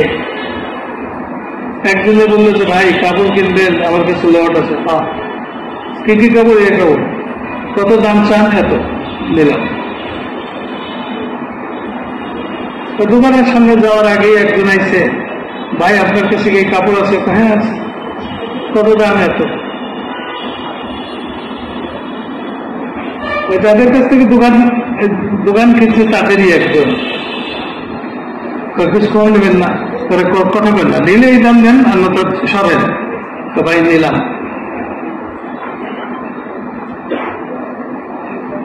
শেষে কইতেছে টাকা নেবেন না দোকান নেবেন? দোকান মানে পাশে দেখাইছে। দোকানের দাম কত চান? এত। তো দেখলাম যে ওই কাপড়ে লাভ হচ্ছে যা, সে পুরো টাকাও লাগে নাই।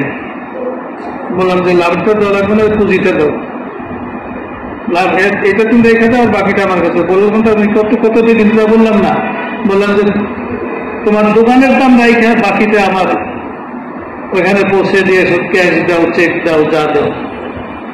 5 মিলিয়নের তো দোকান হয়ে গেছে।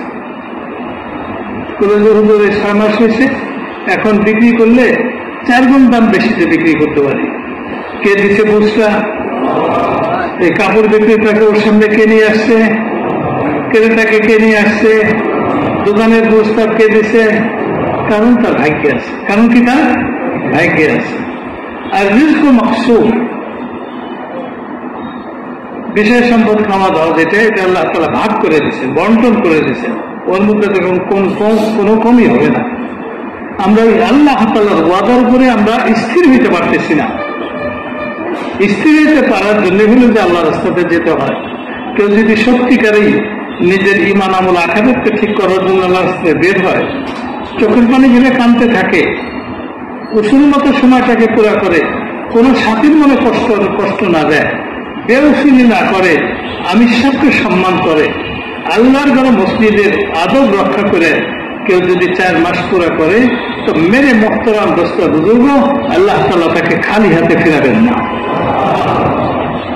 দুনিয়ার হিসাবেও খালি হাতে ফিরাবেন না, আখিরাতের হিসাবে আল্লাহ তাআলা খালি হাতে ফিরাবেন না। কারণ আল্লাহ তাআলার নিয়ম হইল যে জীবনকে সব রকমের গুনাহ থেকে মুক্ত রেখে নেক কামের উপর চালানোর জন্য চেষ্টা করবে, আল্লাহ তাআলা তাকে দুনিয়াতেও কামিয়াব করবেন, আখিরাতেও কামিয়াব করবেন। দুনিয়াতে আল্লাহ তাআলা চিন্তাবিহীন, দুঃখ ক্লেশবিহীন, ভয় ভীতিবিহীন, নিরাপত্তাময় জীবন আল্লাহ তাআলা তাকে দেবেন। এটা কিন্তু কোনো নেক আমলের ফল না, এটা হলো একটু সম্মান। কাস্টমার দোকানে গেলে কয়েক লাখ টাকার মাল নেয়, যখনই আসে 60-70 লাখ টাকার মাল নেয়। দুপুরে যদি দোকানে যায় তো ওই মালিকে কি মহাজনে কি কিছু না খাওয়াই ছাড়ে? ভাই আপনার সাথে বেচা কেনার কথা বলবো পরে, আগে খাবেন তারপরে। না ভাই আমি খাবো না, আমি হোটেলের মধ্যে খাইতে পারি। হোটেলে খাবেন কেন? আমার বাসার থেকে খাবার নিয়ে আসছি, 2 ভাই মিলে এটা খাবো। কারণ বাসার থেকে মহাজন খাবার যেতে যায়, বাসাওয়ালাও জানে যে একটু খাবার বেশি দিতে হয়, হঠাৎ করে যদি আমার এসে যায়। বাসাওয়ালাও জানে কমপক্ষে যে ড্রাইভারটা খাবার নিয়ে যেতেছে, উনি খাওয়ার পরে যদি কিছু খাবার থাকে ড্রাইভারে খাইতে পারে। আপনার তো ড্রাইভার যদি অসাধারণে খাইতে না পারে, তো দেখবে যে দৈনিক টিফিন কিনে হাতের পড়ে যাবে। রাখাল যদি দুধ না দেয় তো দৈনিক দুধ পাশে খাইবে। বুঝেন না কথাটা?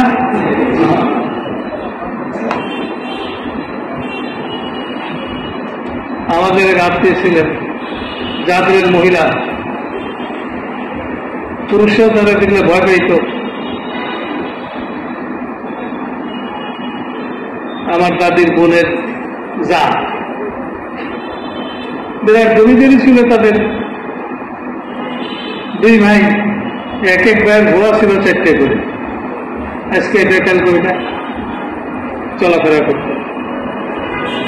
30 ছিল, যার মধ্যে রুম, বাথরুম, কিচেন, খাওয়ার রুম থাকতো। ওখানে তারা বের হইত পদ্মায়, তাদের চর ছিল, ওখানে দেখতে যেত। আমার দাদির যা কয়েকদিন হলে কি হয়েছে, দৈনিকই বাছুরের দুধ খেয়ে গেলে, দুধ নাই, এই দুধ আনিস না কেন, বাছুরে খেয়ে ফেলছে। 3-4 দিন শোনার পরে রাখালদের থাপাদের ধরে এমন মার শুরু করছে, মারতে মারতে জায়গা মেরে ফেলেছে। শেষ পর্যন্ত হাতে বাইরে ধরে তাদেরকে মামলা দিতে দেয়নি, জমি দিছে, 10 বিঘা বাড়ি করে দিচ্ছে, আরো কত কিছু দিয়ে ঠান্ডা করছে। মেরে মোহতারাম দোস্ত বুজুর্গ, ওই মহাজন তো ঘরে জানে যে ড্রাইভারের জন্য যদি খাবার না দেওয়া হয় তাহলে দৈনিক টিফিন কিনে কত পড়ে যাবে। জিজ্ঞেস করলাম কথা বলছে, তা কি হয়েছে? নিয়ে আসছি। টিফিনকে তো আটকাই ছিল, কখন না ড্রেনের মধ্যে পড়ছে, পচা পানি ঢুকছে। এই খবরদার, এই টিফিনকে তো কিন্তু খাবার আনলি না। আমি এখনই ইয়ের থেকে মিরপুরের থেকে টিফিনকে একটা কিনতেছি, ওই ওইটাতে খাবার আনবি। তো মেরে মোহতারাম দোস্ত বুজুর্গ, ওই খরিদ্দারকে পাইকারকে যেমন ভাবে আগে খাওয়ায় তারপরে মাল দেয়, অন্য সময় হলে চা খাওয়ায়, বিস্কুট খাওয়ায়, তারপরে মাল বেচা কেনার আলোচনা করে। এই যে দুনিয়াতে আল্লাহ তাআলা এতদিনে দিবেন, নিরাপত্তাময় জীবন দেবেন, অভাববিহীন জীবন দেবেন, সুখ শান্তির জীবন দেবেন। আল্লাহ তাআলা বলে যে এটা কোনো আমলের বিনিময় না, এটা একটু সম্মান আর কি। আমলের বিনিময় তো আমি আখিরাতে দেব। কি পরিমাণে দেব? আমার বান্দা যা আমল করছে তা তার চেয়ে অনেক বেশি। কাউকে তো আল্লাহ তাআলা 49 গুণ দেবেন, কাউকে আল্লাহ তাআলা বেহিসাব দেবেন। বান্দা নিতে থাকবে, আল্লাহ দিতে থাকবেন, বান্দা নিতে থাকবে, আল্লাহ দিতে থাকবেন, যতক্ষণ পর্যন্ত বান্দা না বলবে যে আর দরকার নাই, এতক্ষণ পর্যন্ত আল্লাহ তাআলা দিতেই থাকবে। ওয়ালানাজিজিয়ান্নাহুম আজরাহুম বিআহসানি মা কানু ইয়ামালুন। বান্দার আমলের বিনিময়ে দেব, সেটা করছে তার চেয়ে 1000 গুণ বেশি। দুনিয়াতে যে দেবে এটা আল্লাহ তাআলা বিনিময় বলেন না, এটা এমনি, ঠিকই এমনি। পাইকারে যদি মহাজনের সাথে বসে খাওয়ার পরে মাল না নিতে চায়, তা বলে পয়সা দিয়ে দেবে, বলে না, বলে। তো দুনিয়ার মালিকই যদি একটু মেহমানদারি করার পয়সা না চায়, তা আল্লাহ তাআলা যিনি সারা দুনিয়ার মালিক, উনি কি করে আল্লাহ বান্দার কাছে পয়সা চাবেন না? তো মেরে মোহতারাম দোস্ত বুজুর্গ, শতবার প্রমাণিত, হাজার বার প্রমাণিত, লক্ষ বার প্রমাণিত, সমস্ত নবীদের জীবনে এটা প্রমাণিত। নবী আসছেন, দাওয়াত দিচ্ছেন, যারা নবীর দাওয়াতকে কবুল করছেন, আল্লাহর হুকুম নবীর তরিকায় চলছেন, আল্লাহ তাআলা তাদেরকে কামিয়াব করছেন। আল্লাহ তাআলা তাদেরকে কি করছেন? কামিয়াব করছেন। যারা শোনে নাই, মানে নাই, তাদেরকে আল্লাহ তাআলা নাকাম করছেন। ফেরাউনকে আল্লাহ তাআলা নাকাম করছেন, ব্যর্থ করছেন ফেরাউনের জীবনকে। নমরুদের জীবনকে আল্লাহ তাআলা ব্যর্থ করছেন, ব্যর্থতা দিয়ে ভরে দিচ্ছেন। আবু জাহল, আবু লাহাব, উতবা, সাহেবাদের জীবনকে আল্লাহ তাআলা ব্যর্থতা দিয়ে ভরে দিচ্ছে। কারণ তাদের জীবনে সবকিছু ছিল, কিন্তু দুইটা জিনিস ছিল না, আল্লাহর হুকুমের বাস্তবায়ন ছিল না, নবীর তরিকার প্রতিফলন ছিল না। এই দুই অবরোধের কারণে তারা জীবনে ব্যর্থ হয়ে গেছে। আর ব্যর্থতার ঘোষণা তারা দিছে, এটা আমরা শুনি নেই, সমস্ত জিনজাতি শুনছে। আমরা শুনি নেই, সকল পশু পাখি শুনছে। কারণ একজন মানুষ যার জীবনের সাথে ইসলামী আসমানি দিনের কোন সম্পর্ক নাই, সে যখন মারা যাবে, তার রূহ যখন আলাদা হয়ে যাবে, তার লাশটাকে নিয়ে যখন ওই কবরের দিকে যাওয়া হবে, তখন এই লাশটা কান্দে, ইয়া ওয়াইলাতা আইনা তাযহাবুনা বিহা, ইয়া ওয়াইলাতা আইনা তাযহাবুনা বিহা, ইয়া ওয়াইলাতা আইনা তাযহাবুনা বিহা। হ্যাঁ আফসোস, এটাকে নিয়ে তোমরা কোথায় যাইতেছ? নিজের লাশকে, নিজের শরীরকে নিজে বলতেছে, এটাকে নিয়ে কোথায় যাইতেছ? কারণ মরণের আগেই তাকে দেখানো হয়েছে তোমার জায়গা ওই জাহান্নাম। জান্নাতও দেখানো হয়েছিল, কিন্তু দেখানোর পরে ওটা পর্দা দিয়ে ঢেকে দিচ্ছে। জান্নাতে তুমি নিজেকে বঞ্চিত করছো। মেরে মুহতারাম দোস্ত বুজুর্গ, এই প্রথম থেকে যে জান্নাতের আলোচনা করে শুনলাম, জান্নাতে ঘুরে ফিরে যাবে। আল্লাহ তাআলা বলে, চলো তোমাদের জন্য একটা বাজার বসাইছি, ওই বাজারে যাই। বাজারে যে যা পছন্দ করবে, দাম চাওয়ারও কেউ নাই, পয়সা নেওয়ারও কেউ নাই, কোনো ম্যানেজার নাই, কোনো ক্যাশিয়ার নাই। হ্যাঁ, কোনো ম্যানেজার নাই, কোনো ক্যাশিয়ার নাই। দুনিয়াতে তো দুই জায়গায় বেচা কেনা হয়, একটা মার্কেটে হয় আর একটা বিয়ে শাদীর অনুষ্ঠানে হয়। সেনাকুঞ্জে, লেবার কুঞ্জে,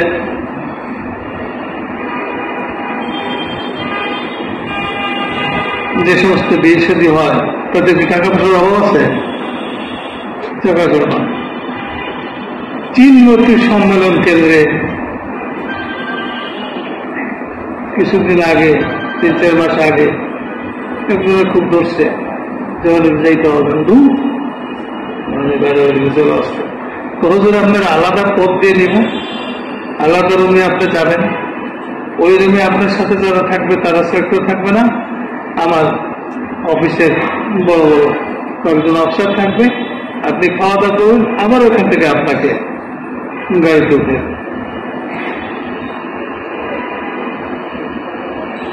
গত 2 সপ্তাহ আগে একটা ছিল, এইটা আবার সোনার গাছ, ওখানে শুয়ার গোস্ত, কুত্তার গোস্ত আর গরু গোস্ত একসাথে রাখে, এক ফ্রিজে রাখে। ওখানে এক চাকরি জীবন অনেক আগে সিলেটি এক ভদ্রলোক চাকরি করতেন বড় পোস্টে, হাইসাব রহমতুল্লাহের কাছে আসছে যে ওইখানে সোনার গাতে একজন ইমাম নেবে। হাইসাব পাঠিয়েছে মৌলানা জুবাইর সাহেবের কাছে, মৌলানা জুবাইর সাহেব ডাক দিয়েছেন আমাকে, যারা একজন ইমাম কয়েকজন দেখানো হলো, তার মধ্যে একজন পছন্দ হলো। ওই সামনে আমাদের সামনে বললো যে হুজুর দেখেন, আপনার জন্য দুপুরে খাবার, রাত্রে খাবার, যেহেতু আপনি দুপুর পড়াইতে যাবেন, হোটেল থেকে ফিরি, আপনি যা বলবেন তাই দিবেন, কিন্তু খবরদার কোনোদিন গোস্ত খায়েন না, ডিম খায়েন, সবজি খায়েন, ডাল খায়েন, গোস্ত খায়েন না। কারণ একই ফ্রিজের মধ্যে শুকুরের গোস্ত, গরুর গোস্ত আর খাসির গোস্ত, মুরগির গোস্ত এক ফ্রিজে রাখে। আমরা তো সোনার গায়ে দাওয়াত পাইলে মনে হয়েছে যে আরে এবারে হজটা কবুল হয়েছে, যার কারণে আল্লাহ তাআলা এত বড় দরজা খুলছে। ওই বেটা দাঁড়িয়েও না, ইমানদার, সে বলছে নিজে কানে শুনছি, কান ওইটাই আছে, হাঁটু বাটির মতো বদলাই নেই, কান ওইটাই আছে। সেখানে খাওয়ার জন্য ইমানদাররা পাগল, ইমানদাররা পাগল।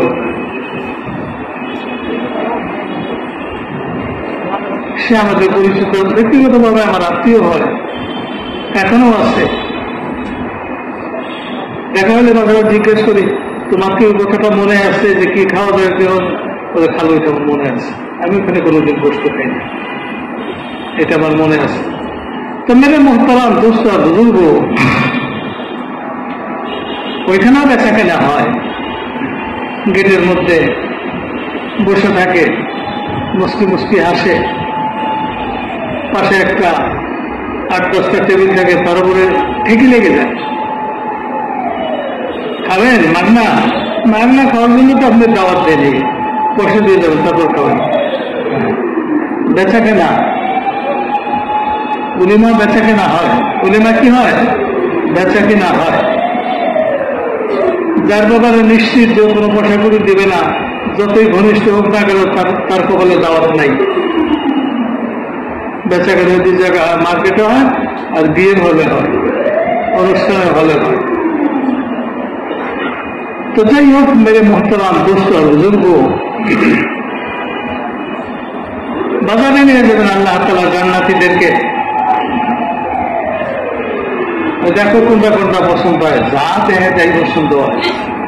বাজারে যাওয়ার আগে একটু বৃষ্টি হবে, বৃষ্টির মধ্যে যে পানির মতো যা পড়বে, এত সুঘ্রাণ, কোন মানুষ জীবনে অত সুঘ্রাণযুক্ত কোনো জিনিস দেখে নেই।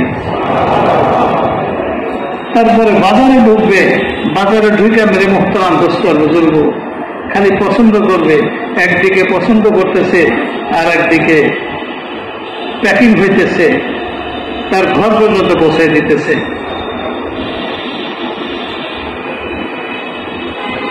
এরপরে বাড়ি যাবে, বাড়িতে গেলে ওই হুর যে কটা আছে সব বড় বড় চোখ করে তাকায় থাকবে, আল্লাহ খোদার কসম কোন চেহারা নিয়ে গেছিলেন আর কোন চেহারা নিয়ে আইলেন, আগের চেহারার সাথে কোনো মিল নাই। এগুলো হলো হুর, দুনিয়ার বিবি না। দুনিয়ার বিবি তো সেও তো আমল করে জান্নাতে গেছে, সে বাজারে যাবে না, সেও তো বাজারে যাবে, কিন্তু হুররা তো বাজারে যাবে না, ওরা তো আমল করে নেই।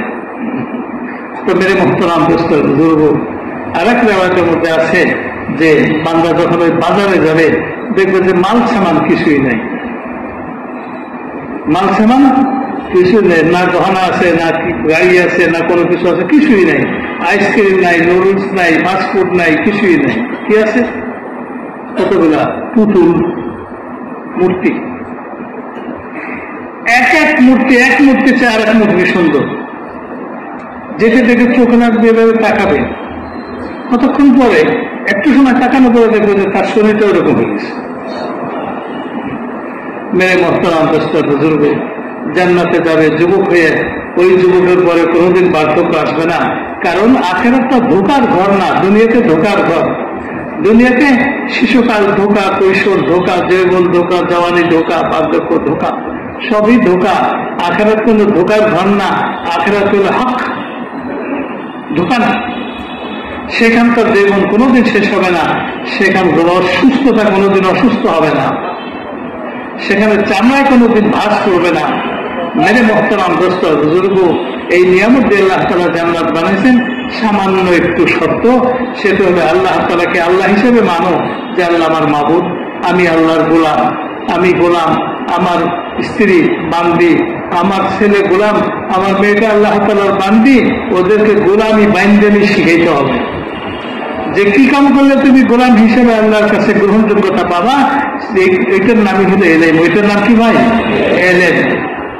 এলেম যদি না থাকতো, আমলের জজবা যতই থাকুক না কেন, জাহালাতি আর মূর্খতার সাথে কোনোদিন দিনের উপরকে আমল করতে পারে না। এই জন্য হযরত ইলিয়াস রহমাতুল্লাহ আলাইহি তাবলীগ শুরু করছেন পরে, কিন্তু তালিম শুরু করছেন কি আগে। হুজুর সাল্লাল্লাহু আলাইহি ওয়াসাল্লাম দাওয়াত আর তালিম একসাথে শুরু করছেন। সারাদিন দাওয়াত দিতেন, রাত্রিবেলাতে দাঁড়ায় আর কামে তালিম হইত মক্কাতে। মসজিদে নববীর আমল বলে এটা ঠিক না, এটা মক্কা শরীফের থেকেই আমল শুরু হয়েছে। দাওয়াতের সাথে সাথে তালিম, দাওয়াতের সাথে সাথে তালিম। মেরে মোহতারাম দোস্ত আর বুজুর্গ, আমাদের জন্য শর্ত হলো, আমরা যেন আল্লাহ তাআলার গোলাম হওয়ার যে শর্ত আছে এগুলোর জন্য পুরো করতে পারি। গোলাম হওয়ার শর্ত হলো আল্লাহর সমস্ত হুকুমকে যথাযথভাবে সময় মতো ওয়াক্ত মাফিক নবীর তরিকা অনুযায়ী পুরা করা, আল্লাহ তাআলাকে রাজি করার জজবায়, আল্লাহ তাআলাকে রাজি করার জজবায়। জানালাটা আটকাইয়া যাত্রা বাড়িতে কতদিন ছিলাম ভাড়া, চতুর্মাসে আমার মনে উঠলেও ঢালাই কারখানা, 10 মিনিট জানালা খোলা থাকলে সাদা চাদরটা কালো হয়ে যেত। মেরে মোহতারাম দোস্ত বুজুর্গ, আল্লাহর হুকুম নবীর তরিকা অনুযায়ী চলতে হবে, আল্লাহকে রাজি করার জজবা নিয়ে চলতে হবে। আল্লাহকে নামাজ শাহাদত বেকার, কিন্তু জানালা বন্ধ রাখবে, আমার ভিতরে যেন জুলুম না ঢুকে, মিথ্যা না ঢুকে, অর্থাৎ গুনাহ যাতে না ঢুকতে পারে, এই তাকওয়ার পর্দা দিয়ে নিজের শরীরকে ঢেকে রাখতে হবে। মেরে মোহতারাম দোস্ত বুজুর্গ, যখন তাকওয়ার পর্দা দিয়ে আমি ঢাকবো, তাকওয়ার পর্দা দিয়ে ঢাকাটা কঠিন হবে। একজন আজীবনই খালি মুদি দোকান করতেছে, আরেক ভাই ব্যাংকের থেকে কয়েক কোটি টাকা নিয়ে বাড়াইতে বাড়াইতে বাড়াইতে বাড়াইতে অনেক টাকা হয়ে গেছে। মানুষ আমি কি রাইতে গেছিল, ও তো এখানে 100 কোটি টাকার মালিক। মালিক যদি 100 কোটি টাকার হয়, তাহলে দেখা যাবে ব্যাংকে পাবো কত? 300। দেখতে দেখায়, আসলে না। আর ব্যাংকের থেকে যারা সুদি কারবার, সুদি টাকা মানুষ নিয়ে ব্যবসা বাণিজ্য শুরু করে, আজ হোক কাল হোক, তার জীবনে এর ধ্বংস দেখে যাবে। কারণ সুদের সাথে যে জড়িত হয়ে গেল, সে আল্লাহর সাথে যুদ্ধ ঘোষণা করলো। নমরুদ আল্লাহর সাথে যুদ্ধ ঘোষণা করছিল। তাই নমরুদ কি এখন আছে? কোথায় কোথায় যেন থাকে নমরুদ?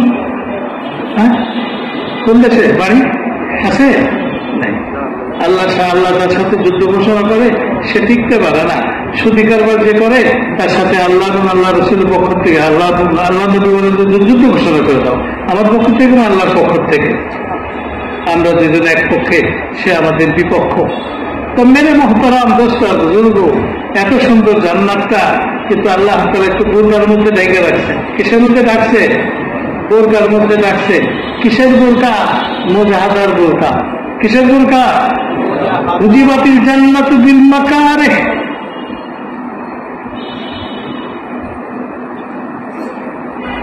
মনে চায় না কষ্ট মুজাহাদার বোরকা দিয়ে আল্লাহ তাআলা জান্নাতকে রাখছে। ওই বোরকা যদি ছিঁড়তে হয়, বোরকা যদি সরাইতে হয়, তাহলে মুজাহাদার লাইনে চলে সরাইতে হবে। মিথ্যা বললে কিছু সুবিধা পাওয়া যেত, সত্য বললে সুবিধা হাতছাড়া হয়ে যাবে। মুজাহাদা মিথ্যা বলা যাবে না, সত্যিই বল, সত্যই বলবো। ঈদের সিজনে কাপড়ের দোকানে জন্মের ভিড়, 12টার পরে বাড়িতে যেও তারাবি পড়া যায় না, বেচা কেনার গুল্লি মারো, মসজিদে যে জামাতের সাথে রমজানের তারাবি পড়তে হবে, খতম তারাবি পড়তে হবে। কারণ রমজানের মধ্যে তারাবি হলে একটা সুন্নত, খতম তারাবির মধ্যে এক খতম পড়াশোনাও সুন্নত। সুন্নত বাদ দেওয়া যায় না রমজানে। একটা নফল, রমজানের একটা নফল অন্য মাসের 70টা ফরজ, একটা ফরজের সমান। রমজানের একটা ফরজ অন্য মাসে 70টা ফরজের সমান। তো নফল যদি ফরজের সমান হয়, তাহলে সুন্নত কিছুর মতো হবে। মেরে মোহতারাম দোস্ত, সারা মুজাহাদা কষ্ট আয় কম হোক মেনে নেওয়া যাবে। কারণ রমজান মাস পাঠিয়েছেন আল্লাহ তাআলা আল্লাহর রহমত পাওয়ার যোগ্যতা অর্জন করার জন্য, আল্লাহর কাছ থেকে মাফ পাওয়ার জন্য, জাহান্নাম থেকে মুক্তি পাওয়ার জন্য। রমজানে আল্লাহ তাআলা বেশি বেচা কেনার জন্য পাঠায় নেই। অল্প কামাই হবে, আল্লাহ তাআলার মধ্যে বরকত দেবে। জামাতে নামাজ ছাড়া যাবে না। মেরে মুহতারাম দোস্ত বুজুর্গ, এই মুজাহাদার পর্দা দিয়ে আল্লাহ তাআলা জান্নাতকে ঢেকে রাখছেন। জান্নাতের পর্দা খুলে যাইতে হলে মুজাহাদার রাস্তা দিয়ে ঢুকতে হবে। মুজাহাদা কি? সবচেয়ে বড় মুজাহাদা হলো, এই জায়গায় তবলিগ খারাপ, বাকি অন্য জায়গায় ভালোই ছিল, একটা মোটামুটি চলনসই। কিছু করতে হয়, খালি বয়ান করলে হয় না। মুজাহাদা কি মানে? আমি যে সমস্ত ব্যস্ততা আমার আছে, ওই ব্যস্ততার থেকে সময়কে ফারিক করে আল্লাহ রাস্তাতে যাওয়া, এটা হলো সবচেয়ে বড় মুজাহাদা। আপনি যান একজন বড় লোকের কাছে, 3 দিনের তশকিল করেন, কোটি কোটি টাকার মালিক যে তার 3 জন ভাই, আমার পক্ষে তো সম্ভব না। হ্যাঁ, আপনারা কজন তৈরি হয়েছেন ভাই? এটা জানে তবলিগ সম্বন্ধে। আসছিলাম তো এই জন্য যে আমরা 25 জন তৈরি হয়েছি, গেলে ভালো লাগতো আপনার কাছে, কথা বলেন না। এই 25 জনের 3 দিনের খরচ, এটা সব আমার, এনেন 30,000 নেন। 30,000 টাকা দেওয়া সহজ, 3 দিন দেওয়া তার জন্য সহজ না। 3 দিন দেওয়া তার জন্য মুজাহাদা। মেরে মহতারাম দোস্ত বুজুর্গ, ওই বড় লোক যদি জান্নাতের পর্দা খুলতে সরাইতে চায়, তাহলে তার এই 3 দিনের মুজাহাদার পথ এখতিয়ার করতে হবে। সহলতের রাস্তা এখতিয়ার করলে হবে না, সহলতের রাস্তা এখতিয়ার করলে হবে না, অবলম্বন করলে হবে না। এই জন্য আল্লাহ রাস্তাতে যাওয়াটা হলো সবচেয়ে বড় মুজাহাদা। কত মানুষকে দেখছি আল্লাহ রাস্তাতে আসছে, কাঁদতেছে। আগে তো বুঝতাম, মানুষের বুঝতো না যে, কেউ চিন্ত না যে কাকেলে থাকি। বড় বড় মানুষ কাঁদতেছে। দাদা কাঁদবেন কেন? কাশের সময় নাতিতে যে কান্দা কানলো। তারপরে তবলিগলারা আমার ইসলামালিস্টে শহর নিয়েছিল, এমন খালি নাতিদের কথা মনে পড়তেছে। কে বলেন, এই দাদার কি মুজাহাদা হয় নাই? মহব্বতের কোরবানির মুজাহাদা হয়েছে। ইব্রাহিম আলাইহিস সালাম এরকম মহব্বতের কোরবানি দিয়েছিলেন, একটু বেশি আর কি। ওই দাদার চেয়ে একটু মহব্বতের কোরবানির মুজাহাদা হবে, খাওয়া দাওয়ার মুজাহাদা হবে, ওযু ইস্তেঞ্জার মুজাহাদা হবে। বাড়িতে কমোড ব্যবহার করে, কমোড ছাড়া হইলে বসতে কষ্ট হয়। কমোড ছাড়া হলে কি হয়? বসতে কষ্ট হয়, মুজাহাদা হবে। বাড়িতে চকিতে খাটে ঘুমায়, কোলেরে ঘুমাইতে গেলে মুজাহাদা হবে। বাড়িতে স্ত্রীর রান্না ভালো, মেয়েদের রান্না ভালো, মার রান্না ভালো, জামাতে গেলে আরেকজন পুরুষ কোন সিদ্ধ করে নিয়ে আসে, খাইতে মুজাহাদা হবে, চলতে মুজাহাদা হবে। একজন ব্যবসায়ী আমার সাথে পরিচিত ছিল, 3 চিল্লা দেওয়া, 3 চিল্লা দিয়েছিল। পরে সে গুলশানের তার বাড়িটা ওই জমানায়, আজকের থেকে আরো 30-35 বছর আগে, ওই জমানায় পুরো বাড়িটা তার নেট দিয়ে ঘেরাও করা ছিল, কোন মশা মাছি ঢুকতে পারত না। 1 বিঘে জায়গার মধ্যে তার বাড়িটা। এই লোকটা পায়দল 3 চিল্লা দিছে, মেহেরপুর বর্ডারের থেকে নিয়ে গোয়ালন্দ ঘাট পর্যন্ত পায়ে হেঁটে আসছে। রাজবাড়িতে একটা জোর ছিল, ওই জামাতেরও আরো দুটো জামাত ছিল, এবং এক বছরে আরো দুটো তিনটা জামাত ছিল, ওই জামাতেই জোরে জুড়ছিলাম, এই দৌড়ে গেছিলাম। আমি একটু মজাক করে জিজ্ঞেস করলাম, হাজি সাহেব এই পায়দল মানে কি খাতা কলমের পায়দল না আসলে পায়দল? বলছে ভাই ওই আমাদের জামাতের 2-3 জন বয়সী মানুষ ছিল, তারা হাঁটতে পারতো না, আমাদের তো কখনো কখনো 3 মাইল 4 মাইলে হাঁটতে হয়েছে। 4 মাসের মধ্যে আমাদের আসতে হবে এখানে, তো 4 মাইল আমরা হাঁটছি। ওনাদের 2-1 জনকে একটা ভ্যানে উঠে দিয়ে সামান টামান কিছু দিয়ে দিয়েছি। অনেকেই ভ্যান রিক্সা উঠছে, আমি আল্লাহ দেখাতে কোন ভ্যান রিক্সা আমি পুরো একটা পথ হাঁটছি। আর ওটা ছিল বর্ষার সময়, আমাদের ফরিদপুর অঞ্চল, কুষ্টিয়া অঞ্চল পাটের অঞ্চল, পাট পচে পানি হয়ে গেছে আলকাতরার মতো, আর ওর মধ্যে 1 ফোঁটা পানিতে আধা কেজি করে মশা। এই জমানাতে সে 4 মাস লাগাইছে। মুজাহাদা হয়েছে কি হয় নাই? মুজাহাদা হয়েছে। শেষ জীবন পর্যন্ত বছরের চিল্লাটা তার ঠিক ছিল। আল্লাহ তাআলা তার জান্নাত নসিব করে। মেরে মহতারাম দোস্ত, ওই জান্নাতের বোটা যদি সরাইতে চায় তাহলে কি লাগবে? মুজাহাদা লাগবে। আল্লাহ রাস্তাতে বের হয়ে গেলে অনিচ্ছাকৃতভাবে মুজাহাদা করতে আমি বাধ্য হব। যতই সুহলত থাকুক না কেন কিছু কষ্ট হবে, এই জন্য মুজাহাদা করতে রাজি আছি, যার যার মতো করে নাকি। সকালবেলা আসে একদল, এদের দড়িতে লাফাইতে ফলাইতে গাইবে যায়, কষ্ট হয়েছে না? এই মুজাহাদা না হলে শুধু গান বেরোয় নাকি? ওই রকম মুজাহাদা না, আল্লাহ দিনকে 2 জায়গায় প্রতিষ্ঠিত করার মুজাহাদা, সারা দুনিয়াতে প্রতিষ্ঠিত করার মুজাহাদা, নিজের ভিতরে প্রতিষ্ঠিত করার মুজাহাদা। তারপর ইনশাআল্লাহ হিম্মত করে করে বলি 4 মাসের জন্য কেটে দিয়েছে না। মাশাআল্লাহ, আল্লাহ কিনা আরো দাঁড়ান ভাই, ভাই এখানে নাম লেখার কেউ নাই? এই ভাই যে ওইখানে ওখানে নাম লেখেন, ওই ওনার নামটা লেখেন না, আমার নাম লেখা লাগবে না। আমি আল্লাহ রাস্তাতে আছি, খাতা নিয়ে আমার কাছে আছে মানুষ, আমার নাম লেখার জন্য কষ্ট হয়ে গেছে, আমার কাছে আছে। মাশাআল্লাহ, আল্লাহ তাআলা কবুল করেন। একটু ধৈর্য ধরে বসে থাকে।